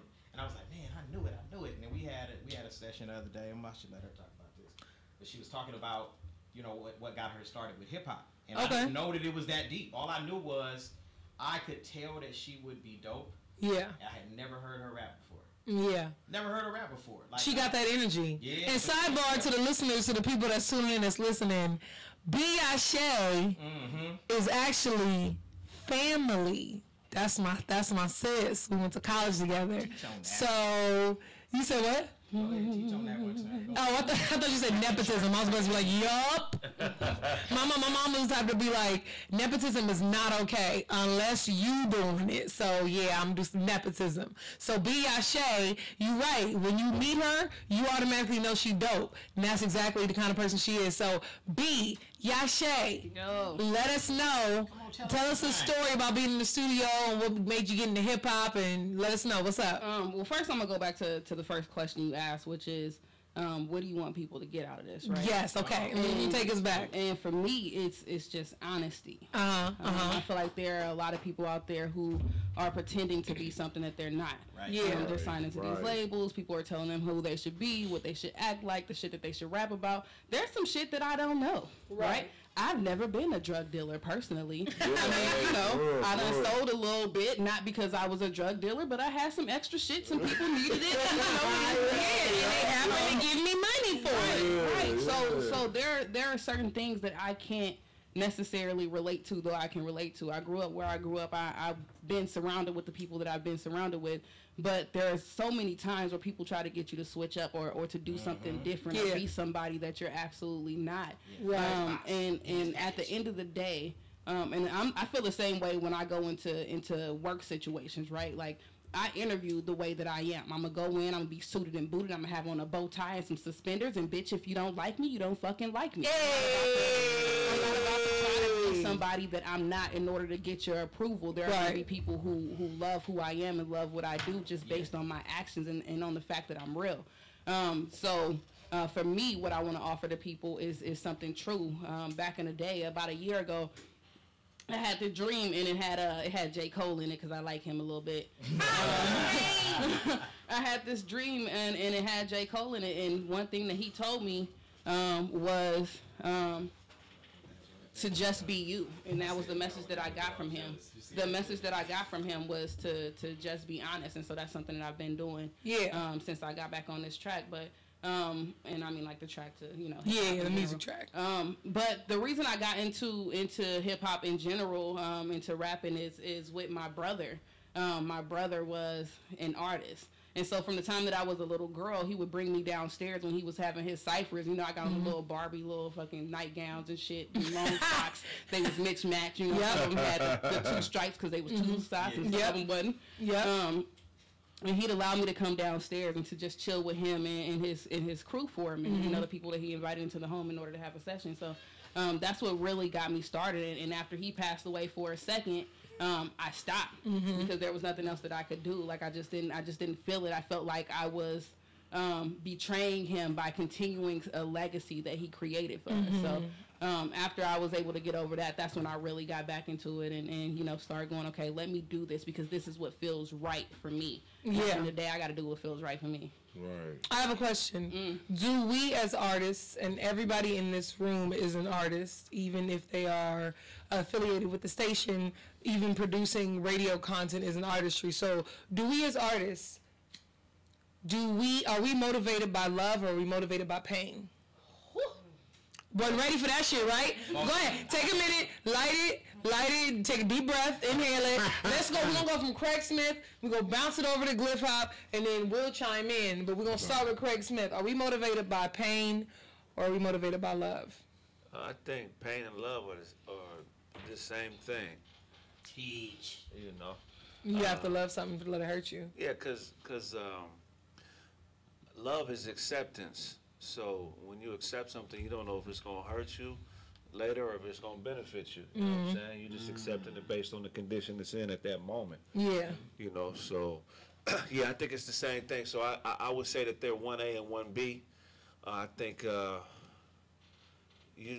stuff that you can endure that causes you pain, in the end, you end up loving it. You know what I'm saying? True. You know, Yeah, that is. Yeah, that's, you know, that's... See, I would say 1A, 1B, love and then pain. Okay. Yeah. I support that. Which one do y'all want to go first? Man, I'm going to go first for sure. Yeah, okay, for sure. It's going to be me. Wait. I'm going to go. However, I need you to tell them the first story. Which one? About when you asked me if I wrote. We started talking about music, and I asked you if you had a specific type of song. Oh, yeah. No. So because at this particular time, I knew she was into, like, poetry and all that. She knew I was trying to handle my music business and whatnot. So we riding all the way back from Stockton to Oakland. You know, and cats from outside the area be like, oh, yeah, that's just the Bay Area. No, it's not. Stockton's hella fucking far. So we driving on this long-ass road trip and shit. And she was like, hey, so you be doing the music and shit, huh? I'm like, yeah, I'm trying, you know, I'll be writing and everything. I'm trying to get it all together right now. She was like, hey, man, you got any songs about ungrateful ass bitches? That sound like some shit. Right. So for me, it always starts with pain. Yeah. It always starts with pain, man. Yeah. It's kind of like the shit that they talk about, all the experiences that you have in life. You remember the negative experiences more than you remember the positive, right? And I remember watching this little cartoon. I'm going to say with my niece, but I was watching it by myself. It had these feelings in it, happiness and sadness and shit. I can't remember the name of the fucking movie. Like a mom. One of the dopest theme songs ever. True. That theme song was like, the danger, look behind you. There's stranger out to find you. I don't know none of that. I don't remember the rest of the words. That was a dope ass producer, man. Who was that nigga? See, watch, everybody gonna start looking him up. But let me tell you what happened Dr. Dre Duck. Nigga, Dr. Stu did DuckTales. But let me tell you what happened. So what ended up happening is I was watching this movie and sadness was everywhere and they just kept trying to get sadness not to touch shit. They was like, bitch, every time you touch some shit, it turned that motherfucking movie right there. Me up. I really didn't watch that with my niece, y'all. I like fucking cartoons. It is what it is. That movie fucked me up. So the moral of that story, because they kept trying to get sadness not to touch shit. They like, bitch, every time you touch something, everything turns blue, shit goes bad. But at the end of the movie, what they realized is that happiness did not exist without sadness. sadness had to be there in order for happiness to really understand how important it fucking was. Yeah. So for me, even though music starts with sadness, typically, I'm always able to get some kind of joy out of it because something good comes from everything. There's some of the worst situations I've ever been through in my life, and I wouldn't be the person that I am today if I had not gone through those fucking situations. So I write about the sadness, but the happiness always comes out at the same time. That's dope. Yes. There's a book that there's a book called A Course in Miracles. You ever heard of that book? I have that book. Lorraine Williamson. Yeah. Well, it's been Marianne Williamson. You should read that book. Yeah. It's a dope ass book because part of it. After I read it, I realized that happiness and sadness are just beliefs, but none of them are real. Right. You know what I'm saying? Just when you make it real. Shit is all You know what I'm saying? Yeah, exactly. It's some deep shit though. You read that book, it'll fuck you up. It'll make What is it called? Tell me what it's called. Course in Miracles. And you got that? Yeah, I do. I'm a borrow. All right. It's gonna fuck you up though. No, I'm good with that. I had to stop like 2 chapters in. I was like, well, this shit is too It's kind of like the 7 Agreements. What was it called? The 4 agreements. That is my shit. Man, my girl bought me that book. My nigga just had 3 more agreements on that shit.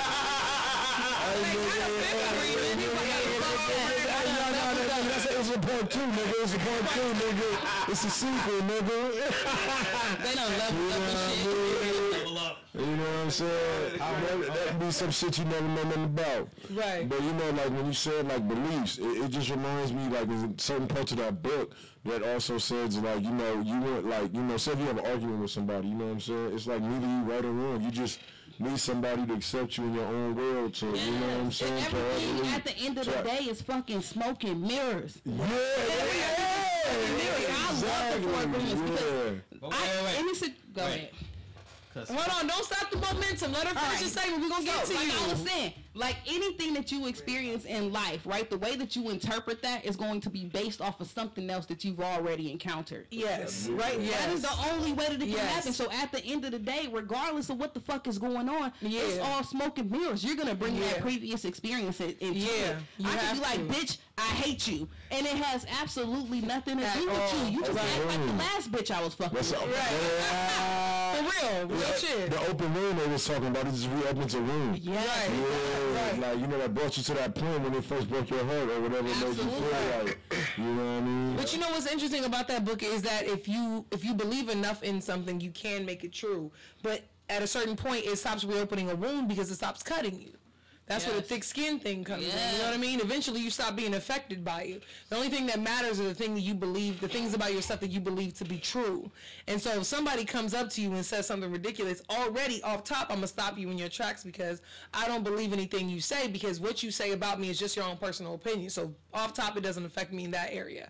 2, if it breaks through to the point where it does affect me, then I have to process whether or not I believe it to be true. And then if I believe it's not true, it no longer affects me. And then it's totally dissipated. Its power doesn't exist anymore. As long as you realize every spell you cast on me, I send right back to you. Nothing you say affects me. Because everything is that rubber and glue shit. Yeah. You know what I mean? The rubber and glue shit. Come on. Hey, can I just talk about how much kid shit is like just the truth? Okay? Oh, yeah. It's just the truth. Were we not? Come on. I used to say that shit too when I really didn't understand Playground it. prophets, I'm right now. But now, like at the point that I am in life now, like I really feel that way. I'm like, whatever you say bounces off of me and sticks to you, bitch. Because that bitch grown up, I can say bitch. Right. Hey, can I just say how even though I'm a grown up, I'm still afraid to say like you lying in front of my auntie and my mama. You gotta say you I'm about to be 30 next month, still scared to say Bloody Mary 3 times in the mirror, nigga. Hey, true. You still can't get me to I don't fuck with bees, man. I don't fuck with bees. It's just, I understand.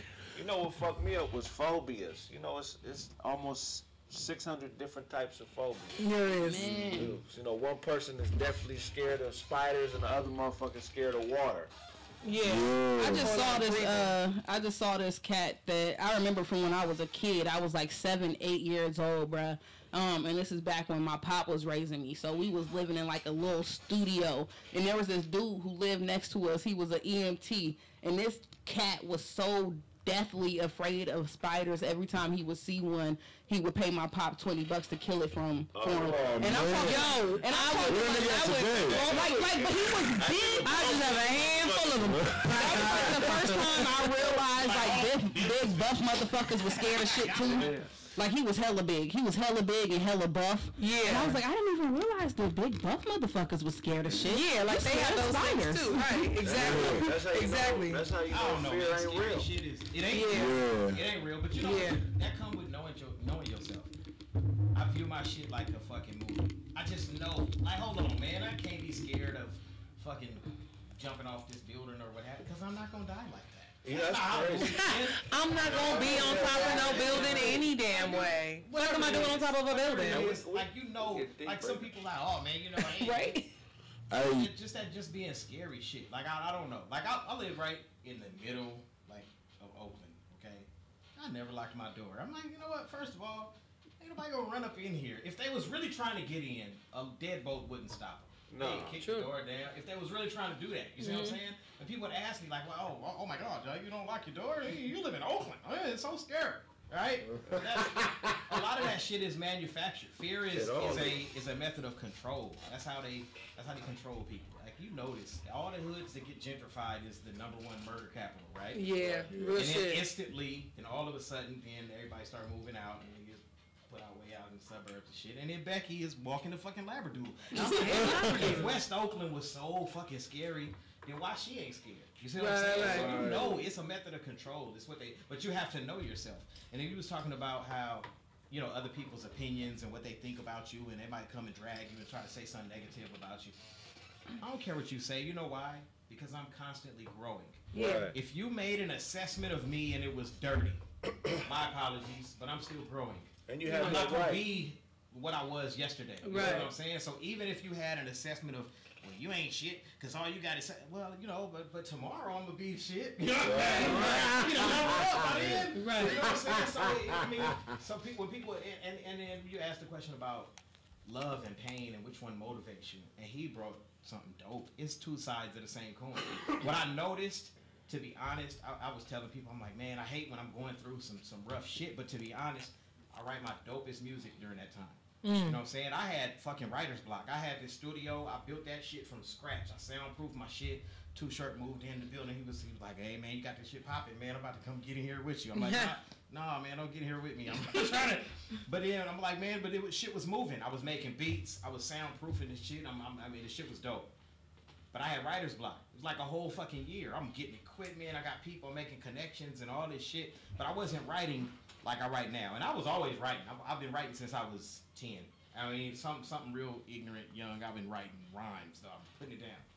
But I had writer's block during that time. After I kept saying it, too. I spoke it out there. I was like, man, I don't know what happened. I need to get all my music backed up. If I lose my music, I'm going to go crazy. Right. You know what I'm saying? And I said that shit. And I said it hella times. And then when we had the flood, instantly, first, I stopped writing on paper. But it helped me out because I write out of order. I write how it comes to me. It don't come in the order of this the first bar, second, third, fourth, fifth, and 16th, and all that. It don't come like that. I write a bar, and I can assess a bar because I study hip hop. You can tell what the drop the mic bar is, right? You know what I'm saying? Like, oh, after he say that shit, fade out, nigga. Nobody else need to say some shit. So you know that should be the last bar of the song. So if you take your shit and assess it, I assess it like an English teacher. Like, I'm reading your paper. Hold on. Did you give your thesis statement? You know what I'm saying? Did you give your supporting documents to go along with it? Did you provide some proof and some analysis and all that? So I'll write a bar will come to me. I'll be like, it's just random. It's just out there. It's dope shit. And then I'll have to write it down. But I know that's not the beginning of a song. You know what I'm saying? So what I do is I had this odd method. I used to think something was wrong with it. I write random bars, and then on my tablets it would look hella crazy. So you see my paper.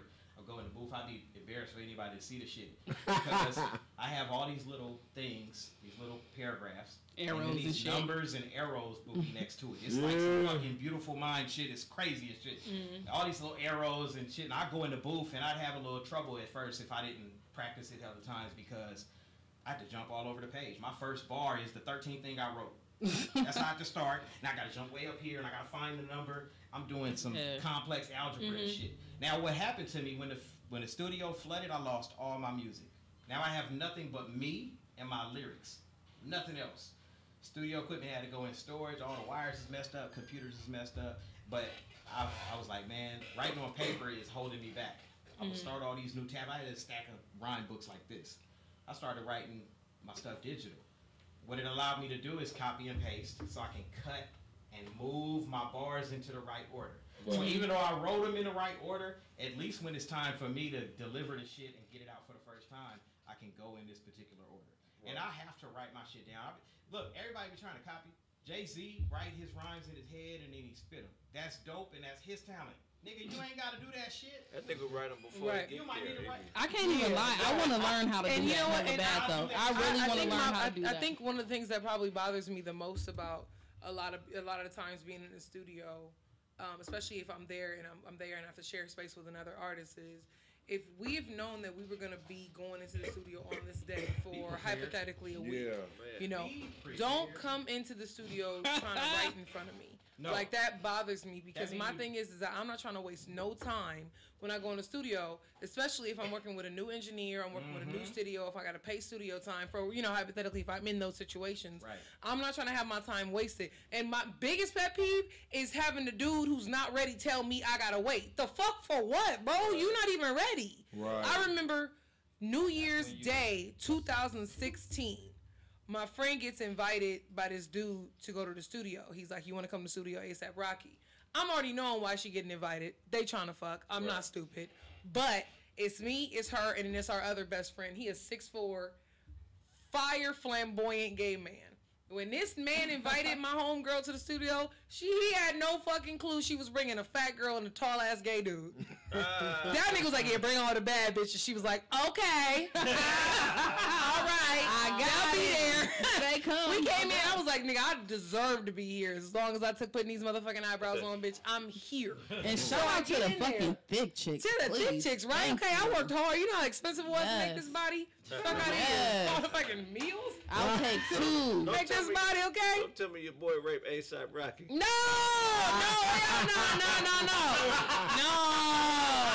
That would have been some other shit. No. Okay. So we get to the studio, right? Right, exactly. So we get to the studio, right? His girls in there. They look how they look, and it's cool. It's whatever. And my first thought is I need to make my presence important, but I'm not gonna make it for the reasons that everyone else is here. So the first thing I did, it's like 4:40 in the morning. First thing I do is make coffee. I'm like, they're in the studio recording, so I make coffee. Professional. So this dude comes in, he got this whole big like tobacco leaf, right, that he ripping up because he rolling blunts. Fanta leaf. And Fanta leaf, you're right. So he ripping it up so he can roll blunts or whatever. And ASAP comes in, he grabs a cup of coffee, walks out, comes back in, he goes, hey, who made this coffee?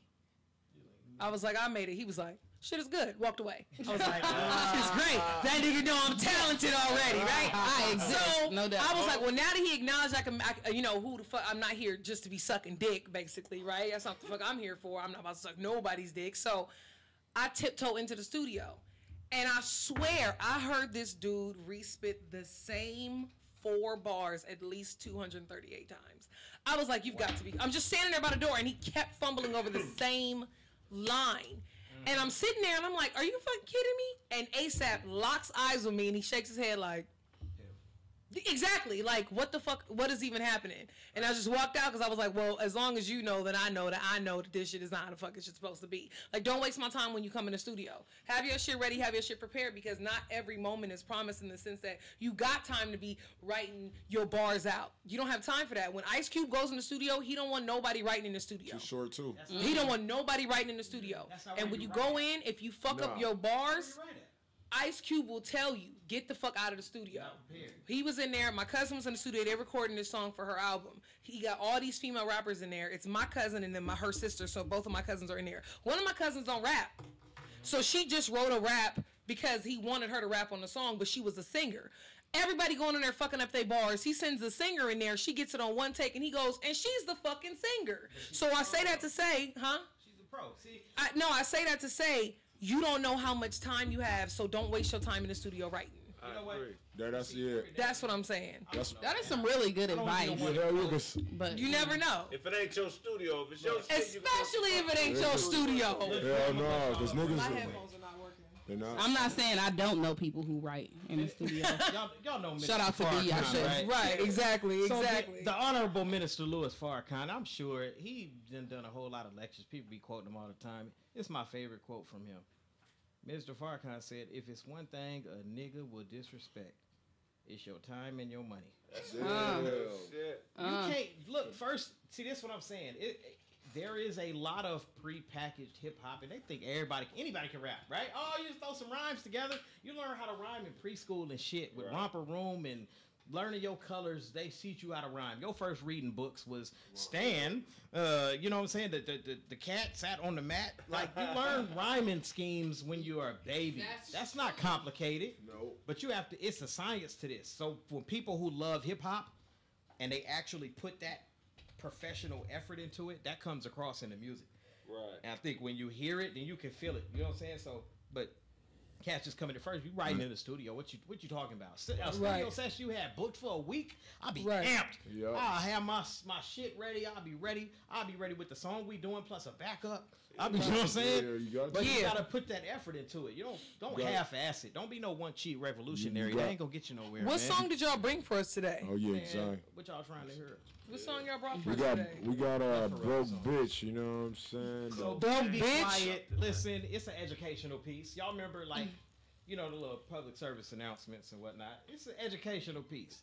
All And right. I don't dig people overutilize the word bitch, and it really takes its emphasis from it. You know what I'm Yeah, saying? because Like, there's a lot of female dogs out there that do not want to be there's a lot- associated. but There's a lot of dogs out there. Like, stop categorizing me with these But tights and pants ass bitches. So bitch, it does. That's where it comes from. But I'm a student of etymology. You know what I'm saying? I have a song that's not done yet, Right. and I'll get that to y'all when it come out, called "Bitch," where I break down the etymology of the word and the history of the word and where it came from and how it came to determine what it comes to determine. A bitch is not male or female. A bitch is a person who has not fulfilled their purpose and is mad at you about it. Ebonically That's speaking. straight up what it is. So a bitch goes through a whole lot of work Pushing out puppies. to get ready to I'm push sorry. out puppies. I'm sorry, I'm just stuck on this. I just had a whole moment about a To dog be- being like, Just hey, breaking I'm a down the mother. science of it, there's more male bitches than it is female bitches. Oh yeah, most definitely. It That's is. real. So when you have a purpose or a goal or something you've been working towards, you got something you've been working towards and you ain't fulfilled it. Right. And then you see somebody else, it don't have nothing to do with whether they fulfilled it or whether they succeeding in whatever they doing. You mad at them. So you see Right. a dog who's going through that particular time of the month, it's about her own particular biological cycle. It ain't got nothing to do with you. But she gonna bark at you, she gonna growl at you, all this other shit. So it's a lot of dude bitches out there. Yeah. You know what I'm saying? Whatever 'Cause they men mad get about, periods. they gonna take. Yes, exactly. They're gonna take it out on everybody y'all do. else. You know what I'm saying? So that's what it is. But bro, bitch, be quiet is it's just an educational piece. You know what I'm saying? It's just Well, let him hear it. Let him hear you it, know what I'm DJ saying? Show. To Drop cut that out all shit. that barking. So go on ahead and put that shit. I up real barks. quick. Broke I bitch. barks. Yeah, we're about to get in there. Broke bitch, be quiet. By Wise Out right here on Planet A Radio. Hey. Yo, check it I out. like that thought process, man. And your name, what did you say? Is what it? A shot? Beyonce. Diashe, cause AKA B Sharp. Oh no, cause it's We ain't even brought that one out. It's out now. it's an Egyptian goddess named Set. I thought you. Oh, I said. Oh. So I thought you was going down that path with it. But- That ain't us. She's the goddess of mothers. She's supposed to. Trying to hit the button. She makes you fertile. You know, that's what they believe. You know. What was her name? I feel like that's very said- fitting. Muslims stole Allah from the Set. I feel like that's They didn't steal it. Billy. You can't Yeah. steal a god. Yes, That's not how this works. That's how that works. I'll bust you the science on it, homie. Man, let's They do didn't it. steal it. They didn't steal it. So you're dealing with people who, you know how, I'm gonna bust it down to you like this. The Native Americans was over here and they call it First Nations people. We're calling them right now. And so to them, possession wasn't a concept. Right. It's like, you know what I'm saying? I got. Do you have a cue? There's some- It's okay. He's gonna go get my charger on my car. I can use this to charge it. It's like your nuts, like it's like a nut wedgie. What? That's how I be doing. A nut wedgie. A nut wedgie. A lot of people like dudes get up and they be like, yeah. Hell yeah, that shit's good. Yep. So I want to hear this, cause I'm pretty, you know what I'm saying, I'm pretty immersed in Egyptology, man. So we can See that's where you went wrong. I mean, how You know so? what Egyptology is? there ain't So no this going one- wrong. This one I'm immersed What, in. what, Let's talk where about you it. How the fuck this nigga drink all my Let's do it soda? like this. I don't even like soda. I need some water so Knowledge bad. is available. We only got roast fish. Wait, pause. Everybody. Excuse me, real quick. We only have roast fish. Be quiet. Oh, the new you talking about? My dude. I got it on my phone if they can. Is it? Do you have? I didn't email it. Email it. I know what you talking about. What am I talking about? We don't know any of the song names. Y'all can say them. Mixed. No, nah. We won't be like, oh, that one. Just tell us. What's the name of the song? It's not mixed. You want it sent? I'll send it. No. Look, she talking about the Not My Problem remix that she on. You want Well, that? you know. Yes. I figured that's why we're all I'm gonna here. email it. It's not mixed though. Y'all can Send have it. but Oh, it's- shit. Hold on. Man, I'm Alright, so trying. is this a camera? It Yeah, is. that's a Go camera. back. Like, touch it. Put it back. Oh, yeah. Like, down. Hold on, wait, Craig. Where were you before? No. Tilt it back up. Tilt it back Oh, up. no. Sit where you were When we before. on camera, I'm right here. That's where you sit on camera? You sent it to the two of us, right? Okay. Is that cool? Yeah, I that's can good. shift it, so just let me know what I need to do. Don't That sell shit in. hella Move it a fast. little bit Hey, more what's toward his me. name? Nate at what? towards you. Yeah. Oh, wait, right there. Right there. That's good. That's good. Thank you. Appreciate it, bro. Oh man, I was listening to you. Told you. See? I was listening to you, Wise Out, trying to get I'm what gonna you. send it to you right now. Hey, this is the end of the song. Babe. Let this one play. That shit bang right there. You know. What I'm sending to? Planet radio station at gmail.com.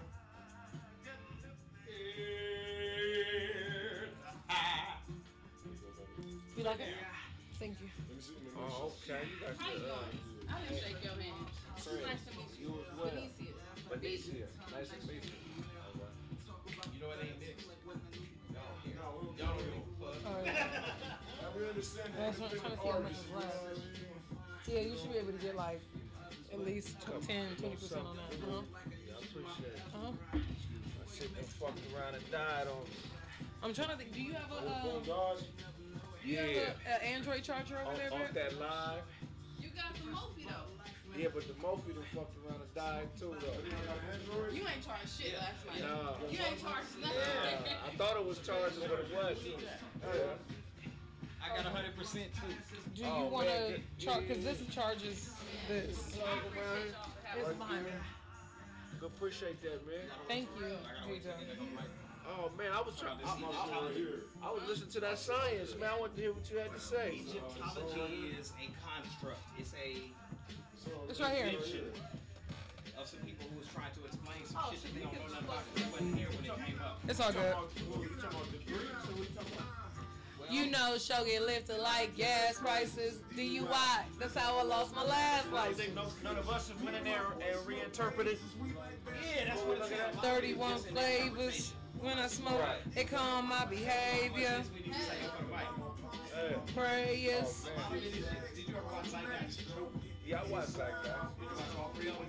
Yeah. Okay. Well, I watched the first one and the second. So dude was busting down science. Okay. 95% of it was actually accurate. Right. As far as they talk about the history, On all the talking events, about the story of Jesus and what it's was only going common on, sense. and what was, you know Right, what I'm saying? right. Busting down the science. What was inaccurate was two things. Because I got my marijuana and my marijuana card and. The story of Jesus was Come thorough. on. Egyptian history. Right. Ain't he great? Okay, well, since y'all You lied know about what made me Jesus think this about much, college and he made must me not be think real. about He didn't smoking exist. and That's doing not the, true. Right. Yes. Well, I think you're a fool to believe in that. Yep. So he said, okay, well, since they told all of this and this came The fabric softener. Yeah.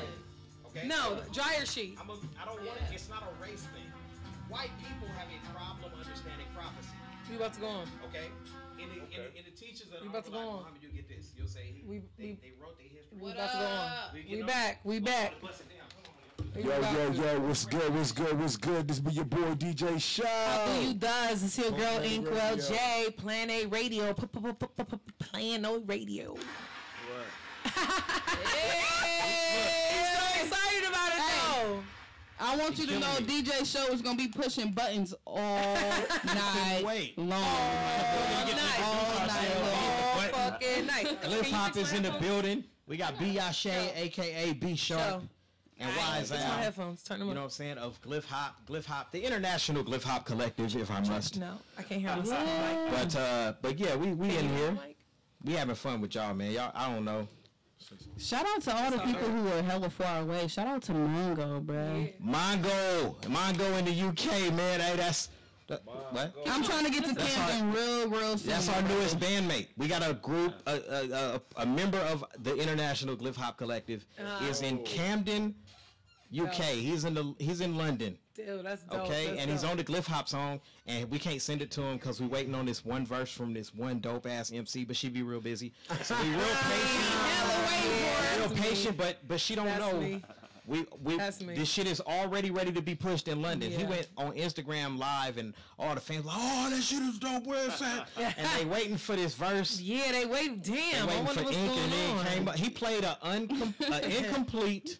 Undone track, and they was like, play that shit again, play it again, and Just like that. yes, That's I pretty promise much you how it did. was, honestly. The little fire emoji was thoroughly overused. That's literally, that's how I'd like to be. And I'm famous. like, I wanna look, be but see, famous in the I'm UK like, and that's shit. what I'm saying about In being all the patient. Ks. When you know something is UK dope, and my K. we waiting. When your verse put on it, it's finished. I'm with it. And it's already getting pushed. My dude is he's a rapper. He a hip hop OG. I do it He's been tonight. doing it for a while, and he's a DJ. He out there doing live shows. All the whole crowd being there singing along to the song and everything. That's dope. So he's already ready for this song. It's already like it's done. As soon as it had that last verse on it, it's gonna hit the ground running, and it's gonna be dope. And whenever it's done, it'll be in its due time. Okay, so I got a question. So y'all good?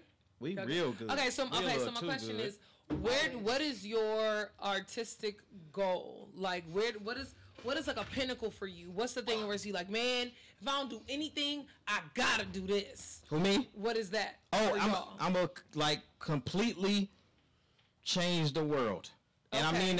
I mean that accurately. Right. When people were talking about how you were talking about the motivation between pain and love and all of that, negative experience does have its place. However, it's temporary. Right. When you say, "Oh, this too shall pass," that's real shit. Right. Negativity is not meant to be here forever. It served its purpose, Right. and then it must go.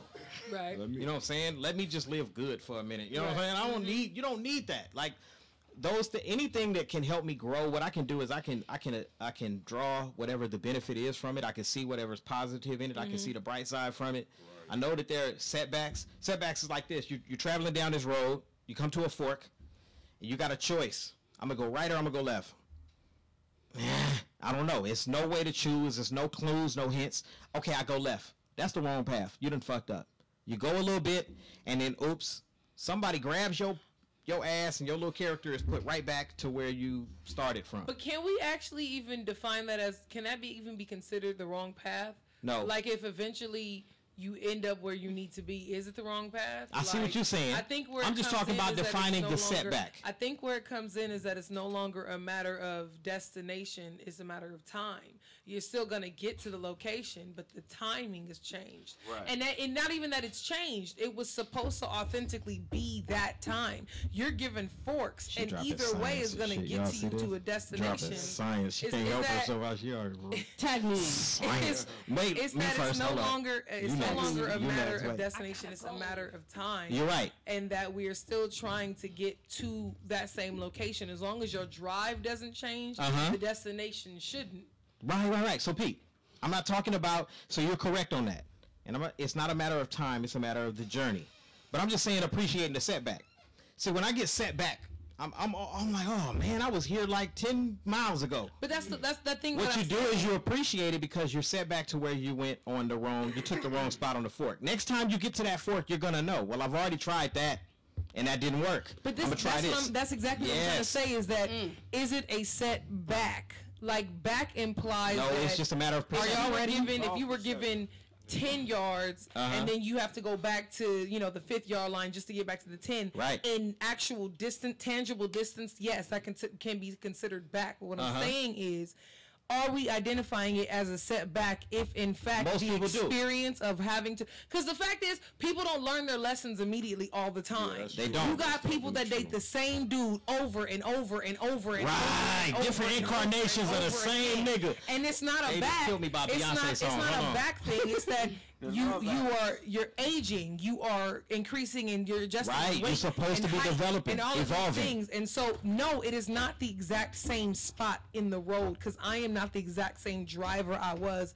previously. So no, I didn't get put back to the 5th yard line. It just so happens that the 5th yard line and the 15th yard line Look the are same. similar. They're both between, whole Right. round 10-yard lines. You see what I mean? So that's why I like when I talk to a lot of the artists, because y'all know I do artist development. When I talk to a lot of the artists, I talk to them a lot about their language. Is that some of the things that you say, you're manifesting the negative reaction as opposed to the positive. They say a lot like, man, I'm just trying to stop being broke. I just want to be able to pay my lights. You know what I mean? Okay, you're going to have just enough money to pay your lights. Think about it. There you go. Right, you got to think about what you put out there. You asked for. So I'm just, look. man, I'm trying to make sure my kids are straight. Okay, your kids will just be straight. And that's it. And that's Partially. it. Bare minimum. There's Unless they're no like Beyonce, and then they're not. So Right. look. Wait, before We you even saying get in, it's my turn. I'm gonna tell you guys something. Off top, number one, for me in my life, the way that I live now, time does not fucking exist. Sure That shit The ain't real. sun- The shit ain't real. The sun rises, the sun sets, and because do of the it. society that Really? we are, we decided that our lives, our days begin when it rises. Right? Tripping. And it ends somewhere around the time that it sets, a couple hours in, whatever. However, before we were born, motherfuckers could have decided that when it gets dark, that's when we start doing every fucking Because the thing, freaks right? come out. At night. And because of that, for me specifically, time doesn't exist. And based on some shit that you said, I personally feel like all roads do lead to the same space as long as you Basically. are going after the same shit that you're supposed to be Yep. going after. Honestly. You're gonna experience hella shit in your life. Honestly. It's inevitable. You're gonna experience something, and at some point in time, you have to know. Guess what? I'm going through some shit, and this shit really sucks. But 3 months from now, I'm not even gonna feel the exact same way. about Right, it. right. And that's literally how I live my life now. Sometimes I go through some shit that I feel like I don't even want to go through this. And the first thought that comes to my mind is, in 3 months, it ain't even gonna feel. It's not gonna. It feel ain't like even this. gonna feel like I may not even fucking remember it. Right. I may that's not what I'm remember saying. what it is that I'm Exactly. going through. So Because for those things that we experience in those points and in those times, like, time does not exist. You're correct. All roads will lead to the exact same And you know space. what? As long as right. But the shit that you driving for gotta be shit that's for you and not shit that's for anybody else. right. Right. You can't do anything for my anybody mic else. on? I could Hold be on. successful as long as I want to be successful. I hear you. When I Hold go on. out and I do shit, I'm gonna be the best, right? If I'm working Right. at your motherfucking company, I'm going to be the best. You're Right. going to want me until you don't want me Right, anymore. and that's because that's who I am. Right. I'm not being the best for you. Uh-huh. This is just my personality, and people get kind of cocky when you come in giving your best because they think you trying to shine for them. Like, no, nigga, this is actually who I am. Right. This is this is my work ethic. This is how I distribute. This is who I am. Just by me. So Yeah. don't think you doing me no favors by having me in this space. Like, oh yeah, look, she working real hard. Now she want to do her best 16. Like, bruh, I do this in my sleep. Right. You see what I mean? Like, in everything that I do, this is as hard as I work because I am a hard worker. I'm gonna give a And I shout think out. People get that fucked up because they find themselves trying to meet other people's initiative when they question. get in these Right. spaces. My question for you is, and this is just a different topic. It is, when did you decide that you were going to begin being your best and not let the assumptions of anybody else change that? Because there has to be a point in time when you actually decide that I'm going to do that. Sometimes we have people who tell us these are things that we should do. Yeah. Sometimes we're used to being a certain way, but at some point in time, as you know, young adults or children, some people start earlier than others, some start later than others. But we have to decide that we are no longer going to stop being fucking mediocre, Right. and we are always going to strive for our best selves. So Right. for you, I'm sorry, y'all. I know this is y'all show, but I have a question, and my question is, when did you decide to start becoming your best selves? Craig? Oh man. Well, I mean, it's levels to it, you know. Like for me, Right. when I developed the ability to separate my identity from what I do.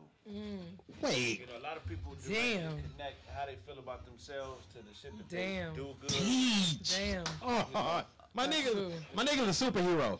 Right. Dude just talk about developing abilities. Wait, let him do it. Let him develop. Finish. them. My Let bad, him go develop ahead. them. Yeah, you just gotta be able to separate yourself, and that's where she touched on it earlier, where manifestation is really important, you know, because as humans we have to separate ourselves from our ideals, because our ideals evolve Right. and they change, you know what I'm saying? So as you separate yourself from your ideas by creating music, Yep. or you know what I'm saying, whatever it is you do, you cook something, you separate yourself from that idea, you free up your mental capacity to deal with yourself. Yeah. You know what I'm saying? But Yeah. you're always trying to manifest different things, whether it's through your thoughts and actions. So Right. for me, when I learned how to separate, you know what I'm saying, separate the two, I became more effective. I had more clarity in thought because I took less personal, and I understood that the process, like he said, the journey earlier, is you know just as important as the outcome. You know. Yeah. And, but you can't do that if you don't separate the two. Right. Right. Because whether you know what I'm saying, like there's really no best rapper. There's Right. really no. Right. There's, you know what I'm saying? Come Like, on. There's a fastest nigga. You know what I'm saying? You can prove Yes. that tangibly, but Right. best rapper is something that's subjective. Yeah. Right, I like how y'all were talking about ad libs earlier as well. There's somebody that's the best motherfucking ad libber out. Yeah. Yeah, but That's the somebody thing. has something. Like everybody has something But to that's offer. all subjective, you know. And Yeah. as artists, everything we do is based around manifestation. Yeah. Right. So in that process of trying to validate ourselves or create, we get caught up in these senseless ass competitions, you know. Yeah. Oh my God. And I that's think, deep. and I think to touch on when you're saying separating the two identities, I think that also changes how hard you work, because once you separate your identities, your actions in the identities becomes intentional. Right. Then you are intending to be as outlandish, as comedic, or whatever it is that you are in your craft. Right. But then when it's just you in your personal life, you know you can be more intentional and being diligent about self-care, communicating with your loved ones or the people that keep the craft afloat and things like that. You can separate the identities because you know what it's for. Yes. Right. But I think a lot of people at some point get lost because they don't have that identity. So I guess for me it would be the same. It's probably when I developed the clear identity, the clear separation in who and what I wanted to be between the brand and the product and the person. You know who helped me understand that indirectly without trying was Floyd Mayweather. Ooh. Right, like he, you know what I'm saying, when he made the distinction between Floyd Mayweather, Pretty Boy Floyd, and Oh, yeah, Floyd, yeah. A lot of people, when they judge that dude, they're judging him based on the character that his team created. Yep. Right. You know what I'm saying? And what he did that was brilliant was he created another him. He validated it, you know what I mean? And then he gave you something that was already built. He already had things built into it, so your opinions are based on what he built into it. Right. So he knows how you're gonna think about that. So now the moves that he makes are based on the information that he gave you when it comes to money character. Mayweather. You already know. So you are like, I'm gonna be honest. I'm not a conspiracy theorist, but when I look at that, I'm like, okay, all the woman abuse shit, I think that's fake. He had to figure out a way to make motherfuckers not like that character and be interested in what he's doing. You know what I'm saying? I think he got into it with his girl or whatever, but I think his team looked at that like, how can we capitalize off this? You know what I'm saying? I believe that. And I think that's what you have to do to make it in this industry. Yeah. Is you have to separate yourself from your idea or that character that you created. Not that it's fake, Break and Right. but rebuild. it's an extension of you. But it's I not have you. another question. You know now. what? Oh, you know what? This It's is like hold on. armor. I have another Hold on, question. I want to answer your question too, though. Okay. We need to get in here Because- now. Because I want to answer Wait, your let me question. write it down. And who got a piece of paper? It's like armor. Because my memory is not set up like I got that. a notepad for Because I you. want I'll to answer get your you one. question too. Like, Okay. when did I decide? Like, when did I want to get to? When I said fuck it. You know what I'm saying? I need to do this. Like, you know what I'm saying? Like, I'm not gonna let nothing hold me back. First I started off as an artist. You know what I mean?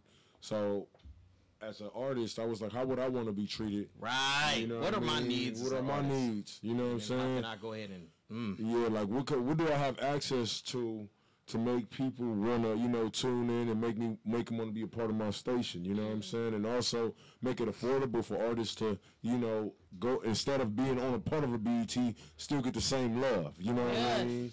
And it feels genuine. Genuine. You know what I'm saying? And that's a lot of what is missing from exactly. Like I'm used to promoters like me paying like $400 and stand out the side of the club for like 2 hours still trying to get in the fucking club that I just paid you for. Right, You know what I'm saying? So for me, bro, it was just like when my artists came out here, niggas just flying like from everywhere. You know what I mean? They're not in just one LA. They're not just in LA. You know what I'm saying? Right. Some people come from Texas. 6-hour drive and shit. We damn near family when they come down here. You know what I'm saying? Right. Because I'm like, make sure, hey, what y'all doing? You know what I'm saying? Like, what colors is you wearing? What food is you eating? You know Don't eat on McDonald's. Get some rest. Exactly. Right. You drinking water? So, you drinking water? Right, like, Mama, take care of you. Hold on, don't get some rest, baby. Hold on now, baby. For real. So it's just like, as an artist, you want to feel like it's home. You know what I'm saying? You don't want to feel like this nigga just want to get my bread and he do whatever the fuck he want to do in the city. You know what I'm saying? For me, I'd be like, yo, the studio's right here if you need, you know what I'm saying? If you need this. I got a radio station. Come to my station. Get your interview in. You know what I'm saying? Come and do this. We always give you like a guide to make sure you safe or make sure you doing something if you want that opportunity. Right. You know what I'm saying? If you need a cameraman, yo, this cameraman right here, you know what I'm saying, to keep you busy. Right. But some niggas, they just be wasting time in a hotel like all goddamn day. With nothing to do. With nothing to do. Yeah. But it's like, shit, I'm in a new city. I ain't never shot a video here, and I don't know next time I'll be here. You might as well get the footage. Right, though. Go find some graffiti, post up in front of that joint, and be like, hey, nigga, I'm flying. Shit. You know what I got my logo on my chest. So that's talking about. I was gonna real quick. I'm so sorry to interrupt. I was gonna ask anybody watch Black Mirror? Hell yeah! Oh fucking! So like, episode and shit. Episode 2, season 1. No, stop. First of all, you're getting disrespectful. Get the numbers. You don't say the numbers. I have to say the season so that you don't. Because now we all gonna go watch. I watched it all. I binged that shit. I hear you. That's why I have to say season 1 so that you know. Okay, I gotta way back to some shit. Way back. You're talking about something from the very beginning. You remember? So you were discussing how the authenticity of like people it's missing from the industry. They want you to be fake. They want you to sell a gimmick. Are you talking about the one with the dude where they were on treadmill and shit? Did you want to tell my story? I knew which one you was talking about. You want me to tell my story? Go ahead and tell it, because we right here. Hey, we right here. Get at me. What? I know which episode you talking about. So you ain't gotta say if you shit. haven't seen it, the episode is it's a community of people. They live it's the in dude from Get Out. Room, bruh. My bad. I'm with you all week right here. I know you are. So essentially, it's a community of people that is totally run off of the physical like exertion of people. They're on these bicycles, right? Treadmills. And so they live in these homes, and all of their rooms are just televisions that are always on unless they're asleep. But when they're in the room and their eyes are open, they're constantly consuming something that's on the screen, right? Jeez. So this guy wants to feel something real again, and he starts to feel love or like affection for this girl. The girl happens to be a dope singer. There's a show that everybody in the community watches that's similar to American Idol, but rather than it being small scale like American Idol, just a singer to get a record deal, it's 3 people that decide whether or not you're famous through 3 different realms: through porn, through music, or through through porn, through like television, like regular being an actor, actress, and then like music or whatever. So he wants something real, and he goes up on stage to protest, and he's telling this honest like monologue, and he's crying, he's upset about this construct that they all live in. And rather than them being like, man, fuck that shit, we're gonna keep selling the fake, they instead monetize him, real, his revolution, real. And so they start distributing this quote unquote real talk to people, and it kind of becomes this irony. And so I wonder if in an effort as us as artists to maintain this authenticity, this realness, at what point do we become fake real? Like do we become like, do we live long enough to see ourselves become the villain? So look, if that was a question, that was long as shit. But I appreciate it though. So because I got an answer for it. Hold up. Because what it is he was a revolutionary in that his thought, he knew it was something wrong with the construct that he was put in. He knew it was something wrong with the box. Yeah. But this is the problem he had.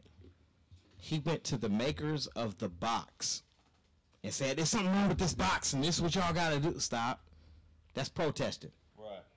When you go protest the establishment that made the rules, first of all, they made the fucking box. They already calculated your protest. Right. They already knew you was coming with your protest. They knew it was going to be, you are the statistical anomaly in the matrix. Right. They knew that you were going to be there, and they have calculated a response for you. Right. Right. So when you go to protest, you are a flea on the dog. You can bite all you want to, but you're still a fucking flea. Right. You can't go beg the person who created the box to change it. Oh, well, this is the problem with the box. This is the problem with the box is this right here. And that's what he did. He gave his speech, and that shit was real as shit. It was heartfelt. But what it was, he wasn't a tactician. Right. You can't beg the architects of your enslavement for your freedom. You can't do that. You can't. The person who decided that you're going to be a slave and this is how, you're going to tell them about the conditions. So anytime you go see people protesting, I appreciate and I honor and I give them a dap and a power pump for their heart, because their heart is in the right place. Right. But you can't go beg nobody for your freedom. That's not how that works. Right. You can't go ask them for their permission to be free. You see what I'm saying? That's not how you go. So you're still within the box. Now you go, oh, well, look, I'm so deep. I'm going to go to the makers of the box, and I'm going to tell them, but this is the problem with the box. The dimensions is this and this and this, and we need to change the measurements because we don't even fit in that shit. I will look, say, that's, I give you a dap. Nice thought, nice effort, but he went to the same people to try to go protest. I will say, you got to I find a way felt completely outside of that in order to go ahead and shut that shit down. You got to destroy the whole shit. I did always feel like there was a problem with the ending of Amistad. There was a problem. Anybody else All like of Amistad? Don't get me started on Amistad.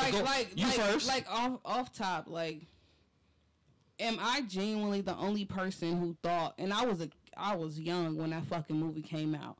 But am I the only person who thought and I hoped for that happy ending that ended?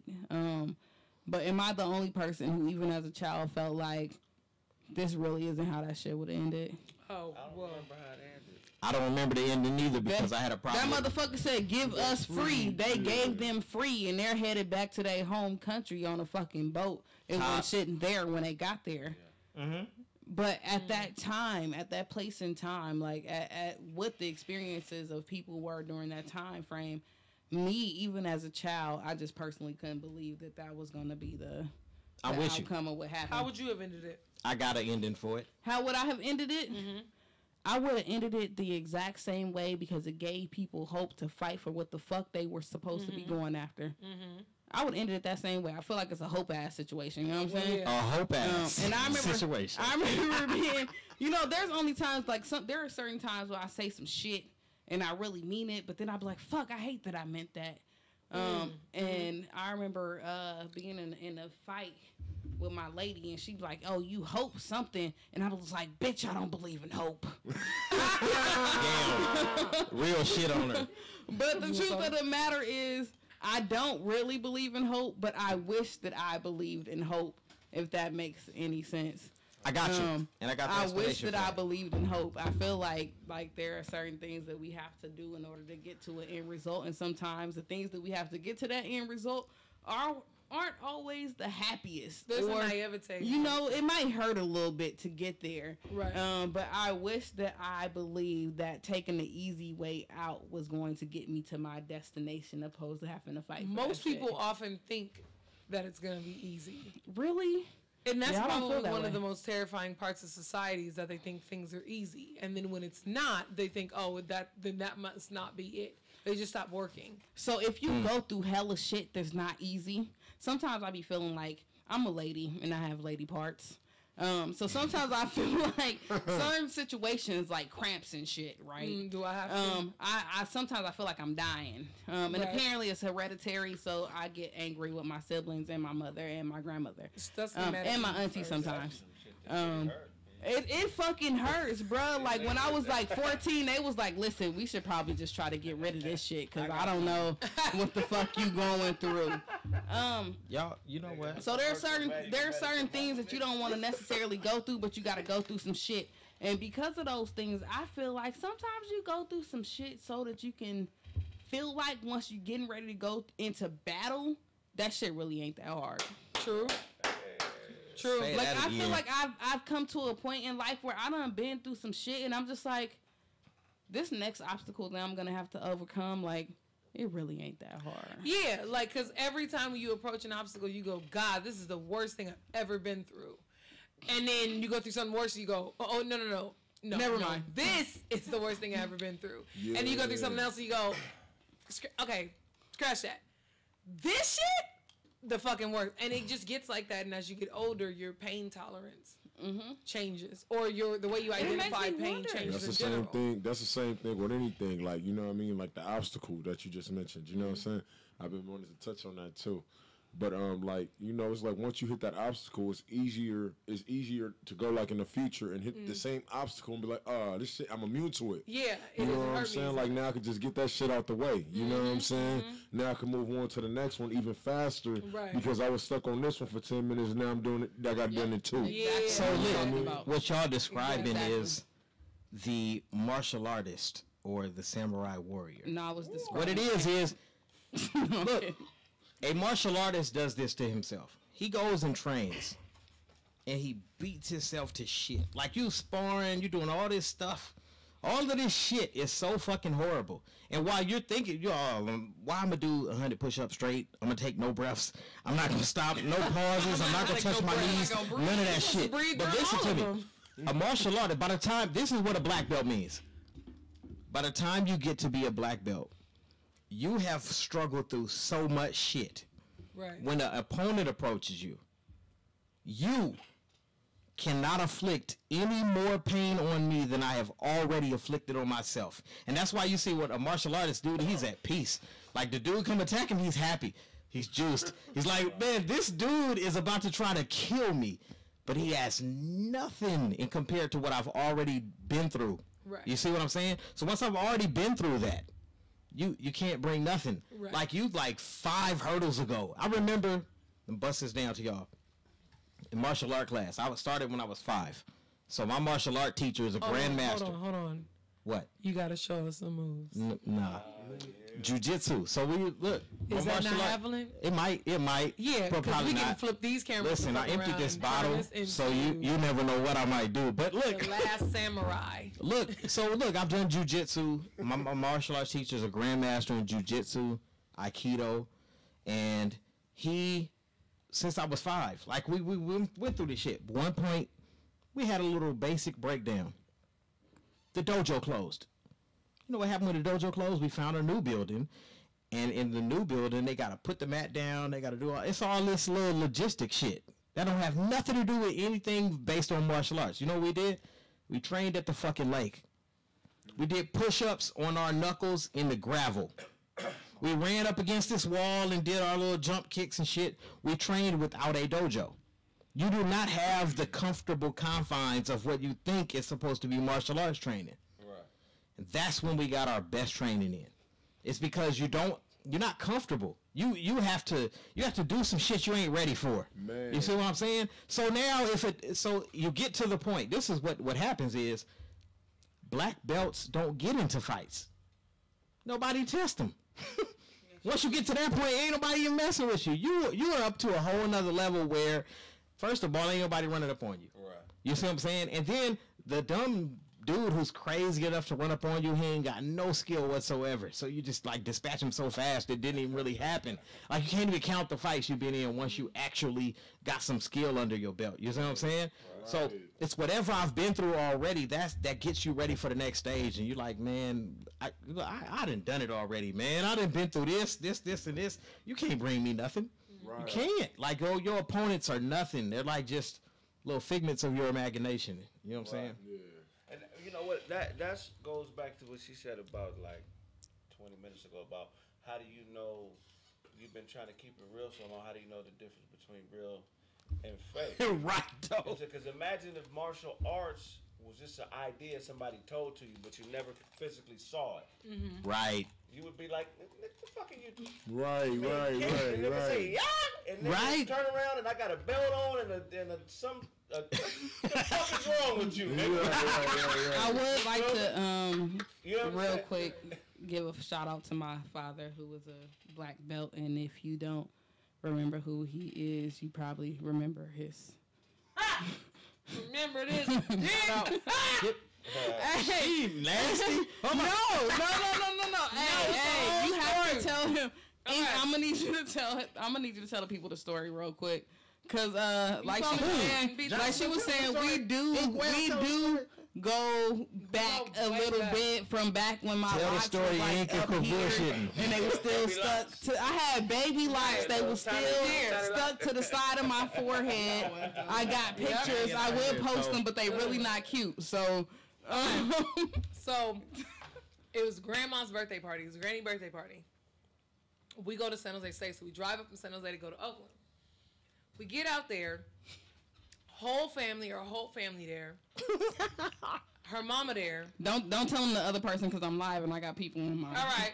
But I'm and people there. Hey, spill right? it. My father was one of those people. One of the people was her dad. So it's getting like we about to leave. We wrapping up, and I drove. So I was like, all right, well, I'm gonna go walk out to the car first. So this other woman who was there, she walked out like real fast. Like she low-key kind of like bolted, like grab her purse. She was doing this like, when you walking, you got to shift your shoulders. She was she thought this was gonna make me faster. She was doing that. So she gone. I walk out, and like right behind me, almost like to push past me, B's dad like pushes past me to kind of get out. I wasn't tripping. I was like, all right, whatever. He go out. He yells at her. Oh, gonna act like you don't remember a nigga. But you remember this dick, though. And I was like, and I'm just standing there watching this whole shit like, what? She was appalled. That's what and he was serious, like, oh, you act like you remember a nigga. Like, she was supposed to turn around, like, nigga, I do remember you. Like, what? How? If somebody was yelling at me, you act like you remember a nigga. I'm not turning around. So, like, did he expect she'd be like, huh? Oh, I didn't see you. We've been in the same room for 6.5 hours. But like, you remember this dick, though. But so he gave her a moment to process. You don't remember a nigga. 1,000. Oh, but you don't remember this dick, though. And I was just like, well, listen. She remembers now. She's in the car. I want to say the best part memorable dick was when my pop. You gotta put the memorable dick on somebody every now and then. You know what I'm talking about? I want to say the best part was when my pop came back. And he saw Ink standing there, and he felt real ashamed. And he was like, "I'm sorry, baby." But I was like, "She remembers. She do remember." You gotta give people hope. Why she got a front? Why she got a front like she don't remember? She remember the dick. She remember. It's okay, Dad. She remembers. You know how forgetful she gotta be to. Look, you gotta have Alzheimer's. You gotta have Alzheimer's to forget some memorable dick. You don't just forget memorable dick, nigga. Wait. At one point, you should be looking at somebody going, hey, you gotta have dementia to forget memorable dick. You know how difficult it is to forget? You look at that thing like, did I? At one point, did we rub our bodies together? Yeah. Just a little bit? Did we gyrate on each other? We gotta make sure we shout out our boy, yo. I see you lit sitting there right now. Leonard Irvin Thomas, he up there putting it down at UC Berkeley. He couldn't even make the trip with us because we was moving so quick on the last minute tip. But Glyph Hop, the International Glyph Hop Collective is hella deep. So we got a couple of band members who are UC Berkeley students, and they gotta go to class. So we rolled up here, but they got shit to handle. Like our bass player, guitar player, Darcy. Where you at, Darcy? She got her degree. Darcy is fucking pre-med. I have 3 degrees. Don't listen. That's what I'm talking about. All the degrees. All the shits. Look, Darcy is pre-med, so we ain't talk to her in a minute because she out here handling her class business and whatnot. She a rapping doctor? She is a guitar player and bass player for the International Glyph Hop Collective.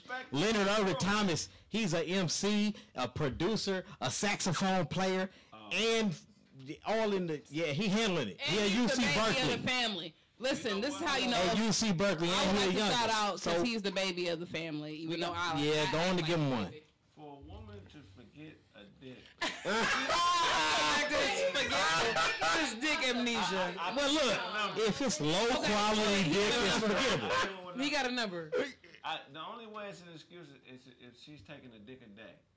A dick a day will be forgettable. Then around They 4 will keep months the cavities in, away. a dick a day for 4 months is how many dicks? That's a lot. God What is that? damn. 30 times 4, wait, carry the one. Hold up. 22. 30 times 4, there's 120 dicks. That's a lot of No, you dicks. gotta count for period. Yeah. You gotta count Damn, for that's a 7 lot of days. dicks. Period. So I expected to be a little fishy on dick 60. Wait. A little fishy on Dick 60 is a song title or album title. One of the two. That nigga use a double all the time. My nigga said a little fishy on Dick 60. What? Ain't right. Who is this? I'm like, it's 60, man. You probably not gonna remember. You gave me the number at the door. Number 57. I'm number 57, bitch. This was the number I pulled when I came up the stairs. Bitch, I pulled this out the machine. You don't remember this? Number I 57. was coming back. You ain't got a lost and found? That bitch got a marking machine out the door and shit, nigga. Hey, No, I got a checked question your for receipt. I y'all. don't see no highlighter mark. You didn't come here. You I went got to a different question for store. Plan A Radio. For Inkwell and DJ Show. What's up? This y'all favorite interview. Tell the truth. Is it? Is it? It's the most memorable. Yes, it is. We giving y'all memorable dick right now. I don't know. I don't want multiple dicks in You my want no parts of that, but I'm telling y'all, look, y'all having a moment right last now. dick you had and the first dick you had. Them is the only dicks y'all should remember. in the back. No, that's only if you had a lot in between. I would like to say, Stop. shout out Get real the quick. bad dick. I would like to say for some of us, that's only one penis, period. So, Stop. Wait. Bad dick is That must have been some terrible dick. terrible dick. not from what I heard. I heard it was fantastic. No, But the look. whole time I just kept thinking. She read that nigga Yelp reviews and she was like, "This Wait, nigga, dick is I can temperable. do this." Hold on. Okay. Dick is I like the temperable. brochure. Temperable. All right, let's try. Let's do it. I was Okay. like, let's go. It's my temporal dick. And then Hold on. like 2 strokes in, Temporal I was dick. like, we should Temporal. No. Right, she was Look, like, look. Yes. A dude could give the dick to this chick right here, and it'll be the dopest. Plan A dick. No. Plan A radio dick. And he could get that same dick to this chick, but half ass and not quality. And Then so it ain't the same. it is not the same. It's temporal We're dick. talking about A dick. And I only know about A dick because my sister told me about A dick when I Right, was because she growing ain't up. never had it. Hold on. Let me tell you something, though. And my sister said A dick is different than C dick. She's And talking about every spooky motherfucking dick. man needs to know how to go from A dick to C dick. Because some motherfuckers out here fucking up bitches' lives because they only giving A dick when they need to be giving C dick sometimes. But they be giving A dick Shout out to 'cause my they big homeless. sister who taught me about it. Homeless. She just said, breaking news. Homeless niggas got the A dick. She just said They that. do. Most girls that are housing these niggas, they housing them because they giving fire dick, and during the dick down session, that nigga saying, "I promise you, I'm gonna get a job tomorrow," and she's like, "Okay," like, just do the dishes.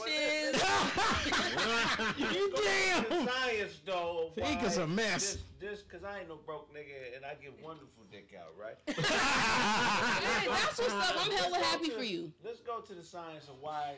The reason that women think broke niggas got better dick, because they don't have expectations for them niggas. Right. Hey, when we get out of here, make sure I have all your contact information, because me and you gonna have to chop it up. Because I got, that's my nigga right there. Hold on. That's the niggas be dick. Right though. Be dick. Yeah. To be everything.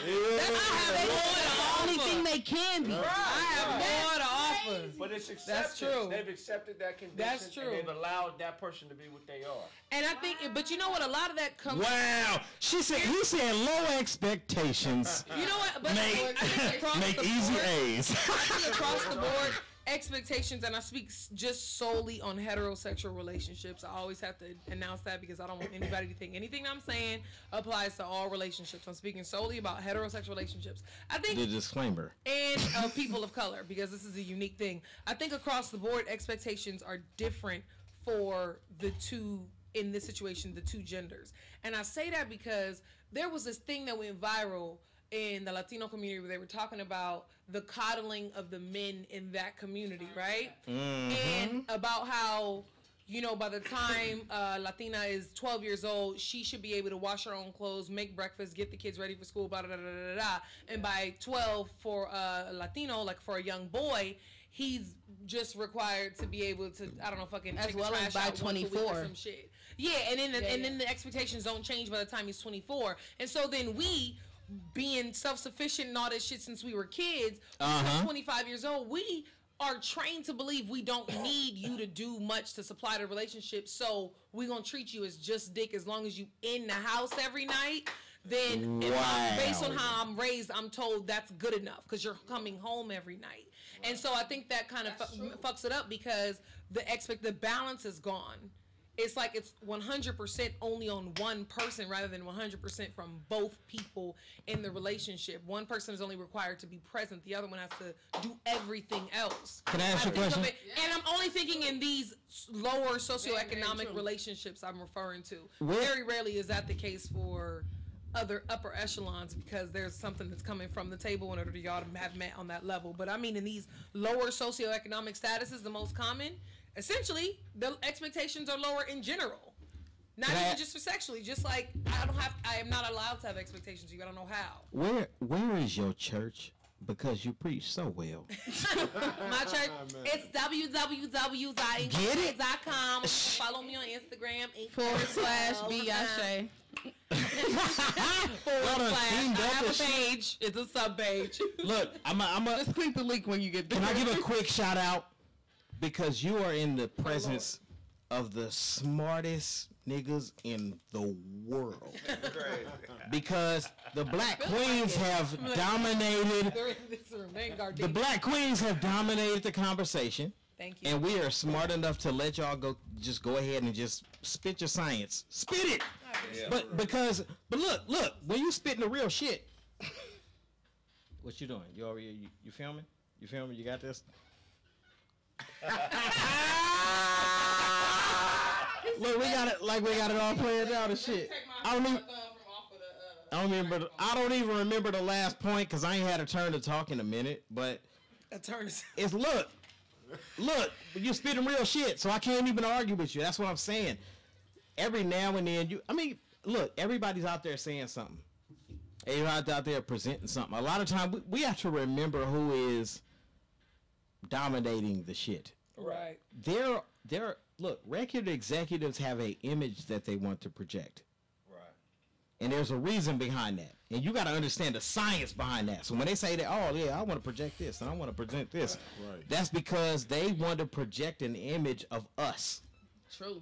You see what I'm saying? So we not about fitting in none of those boxes. That's what Glyph Hop is about. Mm-hmm. You see what I'm saying? So we just come to do, first of all, we love the culture and whatnot, but we're not here to fit in none of their packages, none of their boxes, or none of that. You see what I'm saying? We're here to present something whole extra. Though I used to think that's exactly what I wanted. Right. Right. Can you imagine? And I feel like I didn't know I needed that. Well, the thing is, it was more because there was a lack of understanding. Mm-hmm. Right? Like, sometimes we saw artists portrayed as who they were created to be portrayed as. Right. And we felt like that was their true self. And because of that, we wanted to get into the industry based on those images that we saw, not knowing that those imageries, too, have been created. Right. Manufactured. Yes. And I feel like it's such a different thing. Like, man, honestly, it's sickening a little bit. It's sad for me internally. Like, it makes me think about, for one of my birthdays, and I can't remember what it was. I was in middle school, so I'm thinking it's like 11th or 12th grade. And it's before, like, NBA was really, the WNBA was really popping. And so my mom got me these black Barbie dolls. Now, keep in mind, I like Legos. I liked, those little fucking cars that you push the button and shit and you fucking moved around. They didn't get them for me though. It is what it is. But one of the best gifts I'd ever received from my mom for a birthday present is she got me a bunch of black Barbie dolls in NBA jerseys. Oh, the WNBA jerseys? It wasn't even W because it was before the W was we were really like 4. It was before the right. W She was said NBA really we had meaningful. like 4, 3, or 4. I know exactly what you're talking about. Okay, So at that point in time, I was like, I remember I was in middle school, so I was like 11 or 12. And I remember the Blazers, and I remember thinking they was hella tight because they had the black and the red and white, and I don't know why I thought they were so dope, but probably because Damian literally y'all hear from her the line town, and he's just from the town, you feel me? Right. I'm guessing that's why, because he's from the town. Shout out. But my mom had got me these Barbies that were NBA players, and they were black. Get it. Right, and for me that meant a lot. That meant that I could do what I love to do, which is at that time I like beating niggas in basketball. Beat them then. Like it is That's what it is. About, B. When you at it is. Like at that point in time, dunk on your that's ass. what I like to do. I was in elementary school, and like people's big brothers were getting mad at them because I was serving them up and shit. Serving them. But at that time also, I did not realize that this thing of WNBA existed. For one. And I didn't realize that was just an image that was being put before me, which was the NBA opposed to the WNBA, which is like when you go overseas and shit, women and women in sports is completely different than what it is to us as Americans. And it just made me realize, like, in the industry as well, we have all of these different perspectives that are given to us. Of who a person is actually supposed to be. Yeah. And that brings me back to my question from like an hour ago. Projected images and shit. It was like an hour. Like like an hour ago for a while. Which was talking more so about, because we were talking about what I know to be as code switching. I don't know if you guys ever heard of that, but yeah. My nana was she was an OG, so she was born in 1922. She went through a lot of shit, the whole colored water fountains and all that shit. And like it's given me the opportunity to have experiences that most people wouldn't have, right? Like there have been times where I've been in the gym and I'd go drink after somebody else of a different ethnicity at the water fountain, and I'd fucking cry. And I'd be like, God damn. Damn. Like, damn. Yeah. Right. And I would also like to say, as a person in high school, the back of the bus is where it was really popping. Right. But I always sat at the front of the bus because I realized my nana didn't ride the front of the bus until she was in her 40s. You know what I'm saying? Like that was like that was that Texas shit. So it was completely different. But sometimes we have things that are put before us that say that, hey, these are ways that we have to be. Right. So why is it? And we were talking earlier, or you guys were talking earlier about deciding which person to be, which persona to be. So my question is, why is in my mind, and I still call it the same thing that my nana called it, which is code switching. Why is code switching still important? Oh, wow. I got an answer for that. I think that has to do with and thank y'all for letting me go first. You go ahead and I think that has something to do with the monetization of artistry and how a lot of the adjustment in monetizing your craft is making it consumable. So, for instance, my sister and I said we were going to come up with this idea, and the way that it was packaged was very ugly. It was a very ugly package. And so it made us question whether or not it would be consumable. You know what I mean? Your mama might make the best chili beans in the world, but if she put it on a plate and it looked like dog food, probably everybody else ain't gonna eat it. You know what I mean? Right. But you've been eating it since you were a kid, and you know that shit is fire. Right. You know it. True. But when someone sits it in front of you, like, I'm not eating this shit. Why is it green? Presentation. It's supposed to be brown, or whatever. True. And so I think when it comes to taking your craft and making it consumable, part of it is kind of picking it up and dusting it off a little bit and making it look pretty. Yeah. Sometimes pretty in a way that you even accept. Because sometimes my pretty ain't the same as everybody else's pretty. As a fat girl, right, everybody think my pretty is in some big ass flowy ass skirt that hides 90% of my body. That yes, is to kind of get tight underneath. You know what? Show what you got. Hey, come on. My I know what pretty you're talking is about. defined on what makes me comfortable in Absolutely. my body, and Right. that is the thing that I will make consumable because that's Absolutely. something that works for me. And I just think that is where the importance, one idea of the importance in code switching comes from. Like that, there's one reason. In order to monetize it, you have to be able to switch. But how many people are actually getting up in the game and saying, "Yo, I'm getting here so I can switch shit around"? But you know what, Shit, DJ Quick said it. Change the game. Yeah. Like it was a packing order. So like, Right? Absolutely. you Right. look at the code, you look at who gave you the code. You know what I'm Yeah. saying? That's what you got to look at. And so, like, I mean, you look at it like nature, right? You got the lion, you got a pack of lions, and they hunt, right? And they make a kill and they eat a carcass. But when they leave that carcass, there's a code that's established amongst the things that eat what the lion left. You got scavengers, you got vultures, Right. you got motherfucking hyenas, you got small. Right? Woo! Talk about the pecking order. Yeah, so they gotta live by that code, but the lions don't. Right. They kill and eat, and once they get what they get, they leave the scraps to everybody else. Talk about the food chain. Right. Food chain. They do understand, but they're not at the top of the. They're at the top. See. So they don't have if They're they make hunters. the kill, they're at the top. They don't have to respect it. But they're not at the top of They the just pecking know it order in the exists. Right, jungle. in general, right, The exactly. elephant is at the top of the pecking order. Right. Right. It's Right. big to small. This thing is about, but it's metaphoric in our sense. Yeah. Big is resource wise. So you got the label. That's the lion. Yep. You know what I'm saying? This is what you got to do to get this piece of this carcass. Right. You know what I'm saying? And then we, you know, so in this financial pecking order, we're the scavengers. I Yeah. hate to say it. We think that we're lions. But we really are not. We, you know what I'm saying? Right. And that's what makes inter-community fighting or socioeconomic status fighting. That's what makes it so interesting to me because I'm like, it is literally 99% of us own nothing.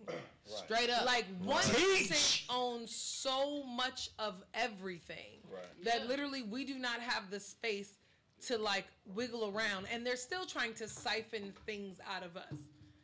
Taking away the EBT program and handing out ration boxes like we back in Germany in 1940. Right, though? Like that's Right. So to see that thing and then to see people at the exact same tax bracket arguing or fighting, you know, but amongst themselves about who is best or on or what level, it seems ridiculous to me. Yeah, It seems ridiculous. unbelievable because it's like if you knew in the grand scheme how much you actually do own and have control of, how little you have control of, you probably wouldn't be so adamant about worried about whether or not you're gonna get that parking spot or So whether look. or not you're gonna be mad about her taking the last of You're whatever right. it is that they took. Right. You know, because we're all literally at the last. Some of it is the language, though. It is. It's And I all said right. this in it. Look, it's a song I did, and I was dealing with at the particular time. I was dealing with the protest and all that. I said, look, we debate the paths to freedom in the language of our oppressors. Right. So our look, it don't matter what you say. You're using the language of the people who oppressed you in the first place. You see what I'm saying? So what you do is, look, this person can have a valid point and debate it this way, and this person can have a valid point and debate it. The language you're using is the problem. You're using the language of the people who oppressed you in the first place. So you could say a valid point and argue all day with this other person who was saying a valid point as well. But you're using the language. You're still within the construct. It's like your Black Mirror episode. He had a valid point, but he took it to the people who were about monetizing everything. They monetized the revolution. They took his free speech and turned it around so they can make money off of it. You see That's that? exactly what they're doing, like in general. Exactly. They'll monetize anything. But I think once people, as far as the arguing between the communities that you were talking about earlier, is like between the two valid points. I think people forget that there has to be space for people to we have to allow people to have points whether or not we think they're valid. Right. I think the respectability politics comes in trying to make sure we fit some kind of mold to fit that construct when it shouldn't. Rather than just allowing the thing to be what it is and letting the points be as they are. Like, I think that people forget that, is that it's okay for you to have your opinion as long as your opinion does not harm others. It's fine. Yes. And then the only thing that is not subjective in that statement is harm. You know what the hell harm means. You know that harm and malice and all of that, they exist in the same realm. And people, the oppressors, try to flip the definition of harm so that they can invalidate your existence. That again disrupts the balance. And where your church at again? Because you put it down. Look, that's what I'm talking about. The construct is built by the people. Look, they trying to monetize everything. Right. So you come up with a revolution. First of all, they already thought of that. Right. They already thought of it. So as soon as you come with it, they got a way to monetize that too. Right. That was the creepy shit about that show. Right. Because that was the one. You could go, look, season 1 through 4, that one sticks in your mind. That's why I knew exactly what she was talking about. You know what? She got mad. Hold on. I was like, hold up. Wait, I know what you was talking about. Wait. Because honestly, while that one is a really good episode, White Bear episode is the one that will haunt you. The White Bear episode, y'all need to... That was the one that made me the most uncomfortable. I'll put that way. What channel? It's on Netflix. Oh, I love it. How did you end your etymology language? Oh, yeah. Etymology is the history of a word. Right, so when you get a word, you got to know when it came into existence and why they start using it. I'm going to bust y'all down something real quick. Ass is in the dictionary. Dictionary.com now has ass. And now I'm not talking about ass the noun. I'm talking about ass the verb. Like, that's a dumbass dude over there. Right.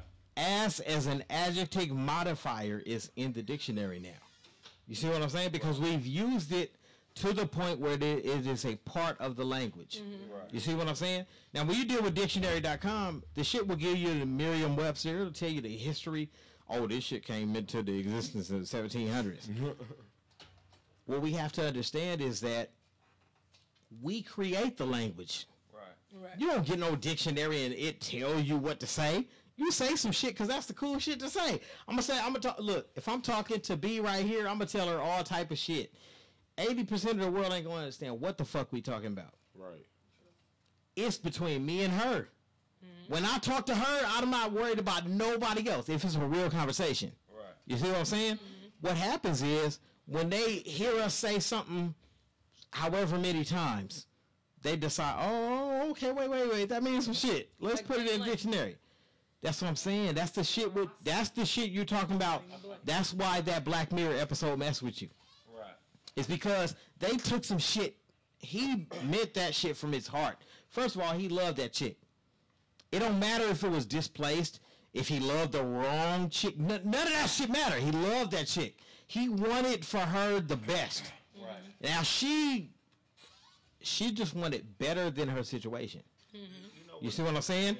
She didn't want the best because she had, in her mind, she couldn't even compute the best. The best was not in her vocabulary. Literally, that's why She did not understand the best. All she knew was the shit I'm in is the most horrible shit. When you start talking about, oh, this is the most horrible obstacle I've ever faced. And then you finally do whatever you take to get over it. Then you get to the next one, you say, oh, this is the horrible, hold on, wait, no, that was the most horrible. So I could do this shit too. Yeah. This is the most horrible shit I've ever. She was in the current time. You see what I'm saying? Right. But here's the fucked up thing about words, right? When you talk about etymology, is every time you say a word, you build something, right? Right. You build an understanding. You pass an understanding. Yeah. And so, the fucked up thing about words is like, just because you say something, that doesn't mean that what you mean is the same as what that built-in understanding of that word is that we all get. Right. That's why actions are so important. Because no matter what I say, if I do something, you know what I'm saying? If I keep telling, I'm going to whoop your ass, nigga, you keep coming in my yard. You said it 12 times, though. If you said it 12 times, I know that I'm going to whoop your ass don't mean shit. But if the first time you came in my yard, I gave it everything I had. Right. You're not going to come in My nigga. Hey. You know what I'm saying? Where this nigga at? I'm going to go home with you, bro. Hey, no homo. Keep it straight. Hold on. hey, I just want to have a was like- conversation with you that goes on forever. I'm serious. Yeah, no, that's all. I understand. That's what I'm talking about. It's all good. Yeah. No, that's a real life thing. You have to say what you mean and mean what you say. Right. Words are just, Shout out to the four I had a agreements. joke back in the day. I didn't really make it funny, but it was a real thought. And it was about the dogs, right? And I was like, basically, I was trying to say that I don't think dogs think barks. I think they think words. Yes. Right. So do I. Because I barked at my dog for like 20 minutes. He ain't shit. But when I was like, "Come here, boy," he came right. They do. You know what I mean? They bark barks, but they think words. Right. Explain that. Yeah. Because that was dope. Explain that. Man. So I think that, but I don't think so. Words are trying to describe things. Right. Right. They're really just sounds. Right. So what I think the dog is really responding to is it's energy. Intention. Right. Yeah. We tune The in dog to is frequency. responding to your intentions. Like we all in 4 different cars and we all listen to the same radio station. Yes. I think that's language. Yeah. Right. Being tapped into the same frequency and transferring information or energy that way. What happens though is we all my nigga right here. respond to that information differently. That's my nigga right there. Right. We all respond to that information differently. Yeah. Right. And that's the thing that gets me, right? I could be in a car and I could be listening to some shit, and depending on what that is, I'm gonna respond differently to that. Right. Which is why I actually agree with the whole dog metaphor, is because a dog's gonna bark. Right. However, when they like, come here, they like, Right. I'm hungry, bitch. Right. But you don't necessarily know what they mean until they start like. Yeah. Right. Walk down the stairs and they trying to trip you and shit. Yeah. Nah, I put some food in my bowl real quick. bruh. Or if you like do a thing where you follow them, Yeah. like especially for dogs. I know for my cat, I think is like a particularly special kind of cat. Because Shout out to Nico. Yeah, like he's just a special kind of cat, and Nigga, so that's a real his name is Bagheera. Bagheera from the Jungle Book, nigga. Yeah. The tiger from the Jungle Book. She got the coolest cat in the world. That nigga's Hold on, name wait. was Bagheera. Hold on, Bagheera. Yeah, that nigga's name was Bagheera, and he had a sister cat. Her name was Huey She Newton. They were both that's Black dope. Panthers. This nigga right here. Both Black Panthers. Okay, so Bagheera, right? When I first got the two cats, when I got them at the same time, I just was gonna get one, but then the dude who I picked him up from, this kid I grew up in the neighborhood with, when I went to go get him, his son was holding Bagheera. The kid had his arm under Bagheera's arm and around Bagheera's neck and was holding him like this, like a purse. Kind of like this, and so Bagheera was like, and was yelping, and he was at the top of the stairs. Like, and come so get me, I Ink. put my hand up to the kid, like, just give me that one. I don't know, Jocelyn, get give one, me. but give me that one. Get me. I just took them both. To this day, he doesn't like being held. And he'll communicate that he does not want to be held. You don't have to guess. You know how some cats, you pick them up and they fucking scratch you, they don't say shit? No. As soon as you go to touch him, he alert. No! I don't like this shit. Don't do it. I know what you're thinking. Don't fucking do it. So, in my mind, I really do think he be saying words, but he'll follow me all around the house until I sit down. When I stop moving, he's silent. Right. If I get up to go somewhere, I'm like, come on. He'll come with me. Like, That's your and he'll do relaxing all cat that right shit. there. When he's ready to eat, he will literally walk me to his bowl and stand and look at it like, hey, yo, so this is where I am. And you this should what I'm put talking things in about. here so that I don't feel the way I feel anymore. Right. Like, and like, it's an unspoken language. So going back to frequency, what I was going to say was, you talked about frequency, Hold right? up. I think that, you know how people say you get what you give, the energy you get out, you receive? Yeah. I think Yeah. that has exactly and instinctively to do with frequency, like specifically. Right. Because I think the frequency you put out, those are the people that'll be around you. And then at a certain point, you'll operate at a different frequency and see yourself around other people. You haven't been having a shitty day and you keep feeling like people are purposely fucking with you. Yeah. But you're letting off this do not fuck with me vibe, which you know how they say, don't fear things because that's exactly the thing you're going to get. So you sitting here going, I hope don't nobody fuck with me today. You're literally hoping for people to not fuck with you, but what you're actually doing is inviting people to fuck with you.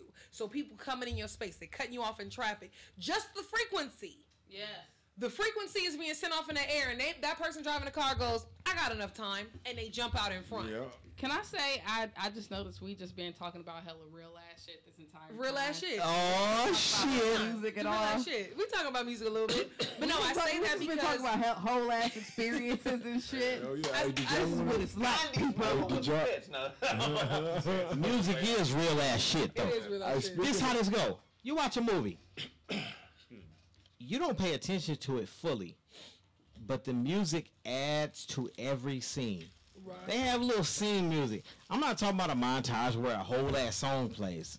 I'm talking about little fucking keys on the shit. You have elements to that. So this, y'all got me earlier. I was talking about the whole rappers top 5 and shit. We have this idea of individualism where we gotta identify and separate and delineate. You can't fucking separate your top 5. Right. Your life is hella fucking long. Right. And when you deal with a certain shit, you know when you're dealing with a certain shit, you got beef with your baby mama or some shit, you're gonna listen to some particular type of motherfucking music. You know what I'm saying? Right. So that's what I'm saying. Like there's music that gets you on. It's more to it than just, oh, well, this person's the best at this particular. He brought up Jim Jones and the ad libs and shit. Right. True. That nigga might be the dopest ass shit. He ain't gonna ever end up in nobody's top 5. No. You see what I'm saying? It's true. It's true. But in your fucking life, you have a place for that. Yeah. You got a place for Jim Jones. You got a place for this. Yeah. So, this is what I'm saying. As natural people who are a part of the same energy that created this planet and created the sun that it evolves around, you have places for everything. Mm-hmm. So when you're dealing with First Nations people, they like, nah, nigga, the sun shines on all of us. What do you mean? You get some and I don't get none. What the fuck is that? Right, right. The sun shines on this. The sun shines on a little ass flower this big and grows it. Right. But the sun is a fucking big ass energy ball of radioactive heat that will burn up that fucking flower. Right. You see what I'm saying? Right. So the shine is evenly distributed among everybody. You see what I'm saying? Right. So when you deal with the energy, it's like, look, we all get a piece. We all get what we need. Equality don't mean everybody get the same shit. Equality means everybody get what they need. That's true. That's what I need. My needs are met. And look, if my needs are met, I am whole. And if I'm whole, I'm good. I'm able to project. And I'm able to give out now. Mm-hmm. You see what I'm saying? Yeah. Look, a grain of corn. This one ass grain of corn produces a grain of corn? Whatever it is. The fucking kernel. It's a kernel, right? It's like a kernel. Not a military kernel. You know what? Kernel with a K. Your scientific ass. This why this why I don't care that I done waited for a whole fucking year for her verse, because I already know that shit gonna be science, nigga. I can't wait for that shit. Hey, look, it's gonna be science. I'm waiting for that verse, and I don't care how long it take, because a kernel of corn will give you 7 ears, and them 7 ears will give you 100 grains each. You see what I'm saying? So what it is when he was talking about all this world, we was talking about how this negative energy and what is it, pain or is it love, whatever it is. Right. What it is, our whole world is fucking distorted. Right. You see what I'm saying? We have something. Our general idea of what we're given or what it's supposed to be, this individualism. I gotta be the best. I gotta be the best. That means I gotta beat out all the rest. That ain't how we operate. Right. When you deal with First Nations people, they said, hold on, man. The sun is shining on all of us equally. Right. I get what I need. This little ass flower, if it got the amount of energy that I absorbed from the sun, it would fucking burn and be destroyed. You see what I'm saying? Right. So it gets what it needs. It gets just enough to go ahead and survive. You see what I'm saying? Right. If it got what I got, it would be a problem. Right. Everybody gets what they need. Everybody don't get the same thing, though. That's not what equality is. Right. Equality is like everybody gets the same thing. Everybody gets what they need. Right. This little flower don't need the amount of sun energy that I get. Right. Now you got to also plus. Look, go ahead. I'm gonna shut it down. Hey, I don't even know. I don't know wind down or nothing like that. She said wrap it up. No, okay. All right, so y'all got y'all Not My Problem remix, right? Right. So is this a premiere? Is this an exclusive premiere? It's an exclusive premiere for Plan A Radio because nobody else got that shit. Nobody else got it. Nobody else got that, I promise. Literally fresh out. So Plan A Radio. Literally. Hey, premiere. What's today? Let me get some shotguns or some explosions, DJ. Listen, because this shit was just done Wednesday. It's not a game. Play the shit. Shotguns, yeah. Hey, thank y'all for having us out, too. Let me get an eagle squawk. It's my nigga. Let me get an eagle squawk. That's what I'm talking about. That sound like a baby. Don't that shit sound like a baby pigeon? I ain't never seen a baby pigeon that sound like words. Hey, is anybody else said a pigeon that sound like words? Have you ever seen a baby pigeon? No. You're welcome. They don't exist. That's why. Because they ain't real. They not real. They're not. No, they not. Baby pigeons ain't real. You know what baby pigeons right. Oh, I'm sorry. Drop that shit. We out of here. You got it? You take a pigeon anywhere in the world one time and it'll never forget how to get there. I believe that. Because it's a computer. Because it ain't a real. That. Because, we in the fucking Matrix. That shit ain't real. Check. Mics are still on. Shut us down. You don't have no idea. We good. Hey, nobody stop me.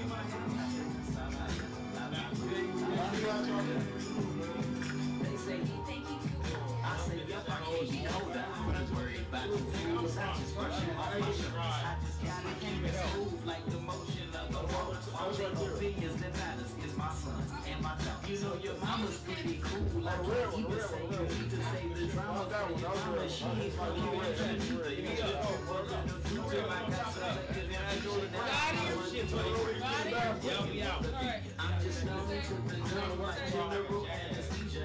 Having intuition, watching Marina make what niggas you know satisfied stories. They just started to fuck you with that same song and dance begging for a couple hours. You were like a penguin in a tuck. If you're looking for sympathy, sorry, you're fresh out of luck. I'd be happy to assist you, but I'm fresh out of luck. Ain't hanging out too good for problems. I know everybody got them, but you stressing over yours. Not my problem, not my problem. I think I heard somebody else. Not my problem, not my problem. Ain't hanging out too good for problems. I know everybody got them, but you stressing over yours. Not my problem, not my problem. Oh, excuse me, are you mad? Not my problem, not my problem. What I'm supposed to say about that? Not my problem, not my problem. I'm sentimental, but it's the things who got a problem with me. I'm not too hard to find, so if you want me, come and get me. But I can't waste my time trying to find like you feel shit. If you don't like you feel too busy getting money to that dumb shit drive me crazy. If it ain't filling my pockets, then it doesn't even face me. If what's the face is your ass, why not just sex out the stress? Don't give them the satisfaction, they just wanna see you sweat. How does the saying go? One monkey don't stop a show. So show me one chick who don't think they movie is a showstopper. I do appreciate you, but I gotta let you know proper. I got to drop it before you got your order. It's right. You make when you're angry, complaining how everything sucks. Kind of cute, but quite redundant, like the penguin in a tux. If you won't be tripping, we're just sorry you're fresh out of luck. I'd be happy to assist you, but I'm fresh out of luck. Ain't saying I'm too good for problems. I know everybody got them, but you stressing over yours. Not my problem, not my problem. Oops, that's your girl, dog. Not my problem, not my problem. Not my problem, not my problem. Ain't saying I'm too good for problems. I know everybody got them, but you stressing over yours. Not my problem, not my problem. Oh, excuse me, are you mad? Not my problem, not my problem. What I'm supposed to say, my bad? Not my problem, not my problem. You ain't got no job, you ain't got no friends, you ain't got no rocks, you ain't got no wins. You gotta go this, you gotta go this. Fresh out the freedom, you up in the bed. You can't even see it, don't see it, and say what's on. What does it say about birds and life? All of you will be fucking and dead. Ain't no sacrifice up in the world. I just keep what you got.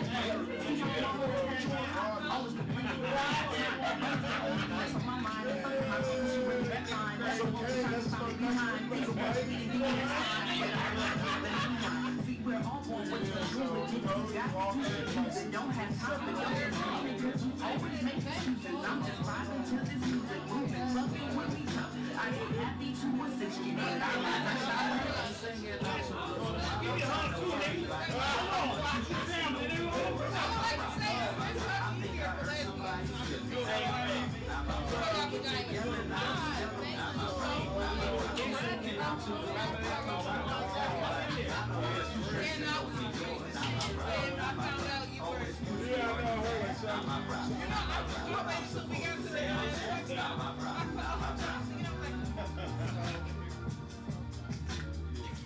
Joe, where you at? Why you pushing? We in here, bro. Yeah, we did it. Hey, you knock this shit over and shit. Hey, it's supposed to be like this right here? No, it was already like that. Hey. Can we get a picture before we head out? I'd love to get a picture with everybody. It was already like that, I promise. Can we also get a picture with us and Jared?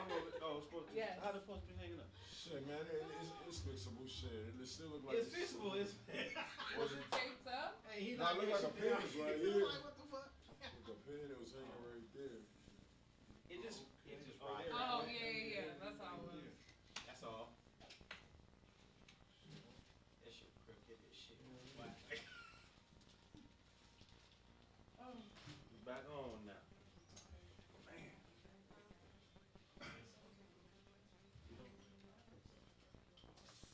Good. I don't drink alcohol. I'm wasted. Fuck that. I can tell. Wasted? I'm You going. gotta go on this weekend, That nigga. shit is 100 proof. That's not regular ass vodka, nigga. Go home and write, man. Working on this special, you know what I'm saying? Hey, when can we get a skin? Whenever. Alright. Whenever. Oh, baby. You don't know. You come by the house, you like it. Okay, for sure. It's just that late shit. I'm trying to get back on the schedule. Yeah, I know. I definitely know. You know what I'm saying? With this acting and shit I'm doing, working out, Yeah, it's a real, especially when you get something, it's a real gig, like where you gotta really cut everybody off and get in your own, like, zone. And so you can make room for shit. I'm really focused on staying up and acting right now. Once I get this Wait. tight, then I'm. I was on the couch. You walked in. You walked in. No, you have to open I got it. 5 albums. Yeah. We got 4 albums in the LP already. Yeah. But I ain't made an album. It was like this. since 07, 08. And it was But the shit I was on was the shit that Kendrick and Drake and them was doing. I was doing that like in 2000. I'm gonna tell you some real shit. Like when I heard you do stand up and shit like that, I looked you up on Google like YouTube. And one of your songs, I was like, okay, it was a while ago. That's what I think when I started like letting people play and shit. I look them up and I'm like, okay. I'm like, so it was just like you're a musician and then you got your comedy, but your comedy is not funny and lame shit. You're rapping on fucking lame shit. Yeah. So then I was like, okay, so I know exactly what you're talking about. I'm gonna sing one of my old albums. Right. Tell him I didn't make the best. I need to go there. Hey, I feel so bad. That's right. That's so down, nigga. This shit gonna go Hey. the car now. She done. She can have enough. Instead of my car caught on fire, so I jumped on the couch. On the freeway, nigga. That shit caught on fire on the freeway now. This is dropped out. This shit right here. You know what? Fuck this car. Fuck that shit. I ain't going back. I was already broke, nigga. I was like, fuck that shit. That's funny, nigga. Straight up. Hey, it's real, though. Y'all laughing, but it was real. No, I believe you. It's just, you know how stressed out you gotta be to drop out of college? Dude, this shit was on fire, nigga. You know, but like, you know what pressure is? I know you know what pressure is. Yes. I know who my daddy was when I was in college, and if I even mouth the We word. couldn't tell our fucking mamas, bro. Exactly. We was So you riding have to around be and shit. so We couldn't tell our much mamas. Hey, nigga, you know you dropped out, right? Hey, I got you, brother. That was my real daddy, okay? I know. I think I checked in to see if it was cool. You never It's came all back. good, bro. Probably not. If it was on Facebook. Yeah. Where the fuck is this shit at, man? Are you still taking pictures? Let me tell you. I was We late are. last night. Stop. Wait. We are the internet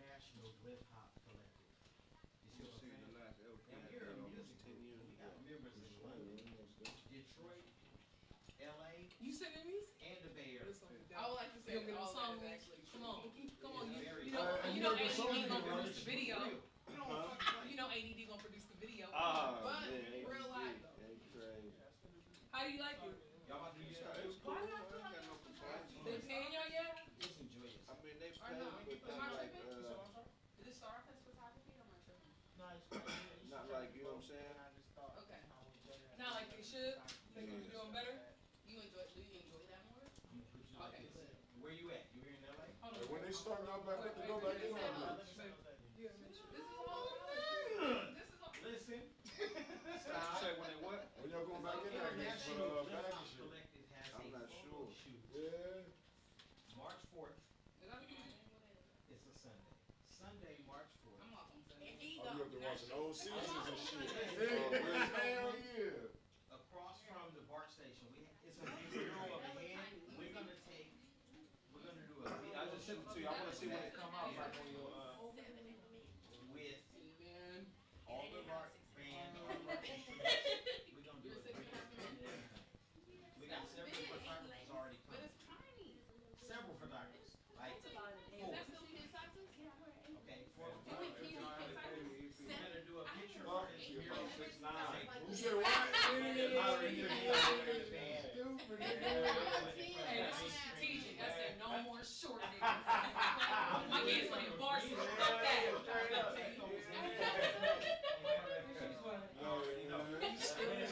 I'll be thinking like that, but Hey, everybody do though.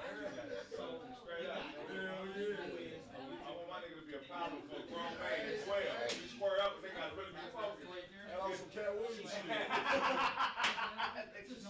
I sent it to you. I want to see what We it coming look through like. with flip flops. We got Yeah, so we get it right now, man. I'm going for it. I'm even turn on your computer shit. are able to do that. Oh, well, supposed to. Oh shit. For the BART station, there is a Oh shit. mural of this big colorful It's head. still on my wall. man. It's like a block away from this building called Crucible. I sent it to your, I texted it to you. Oh, you texted me already.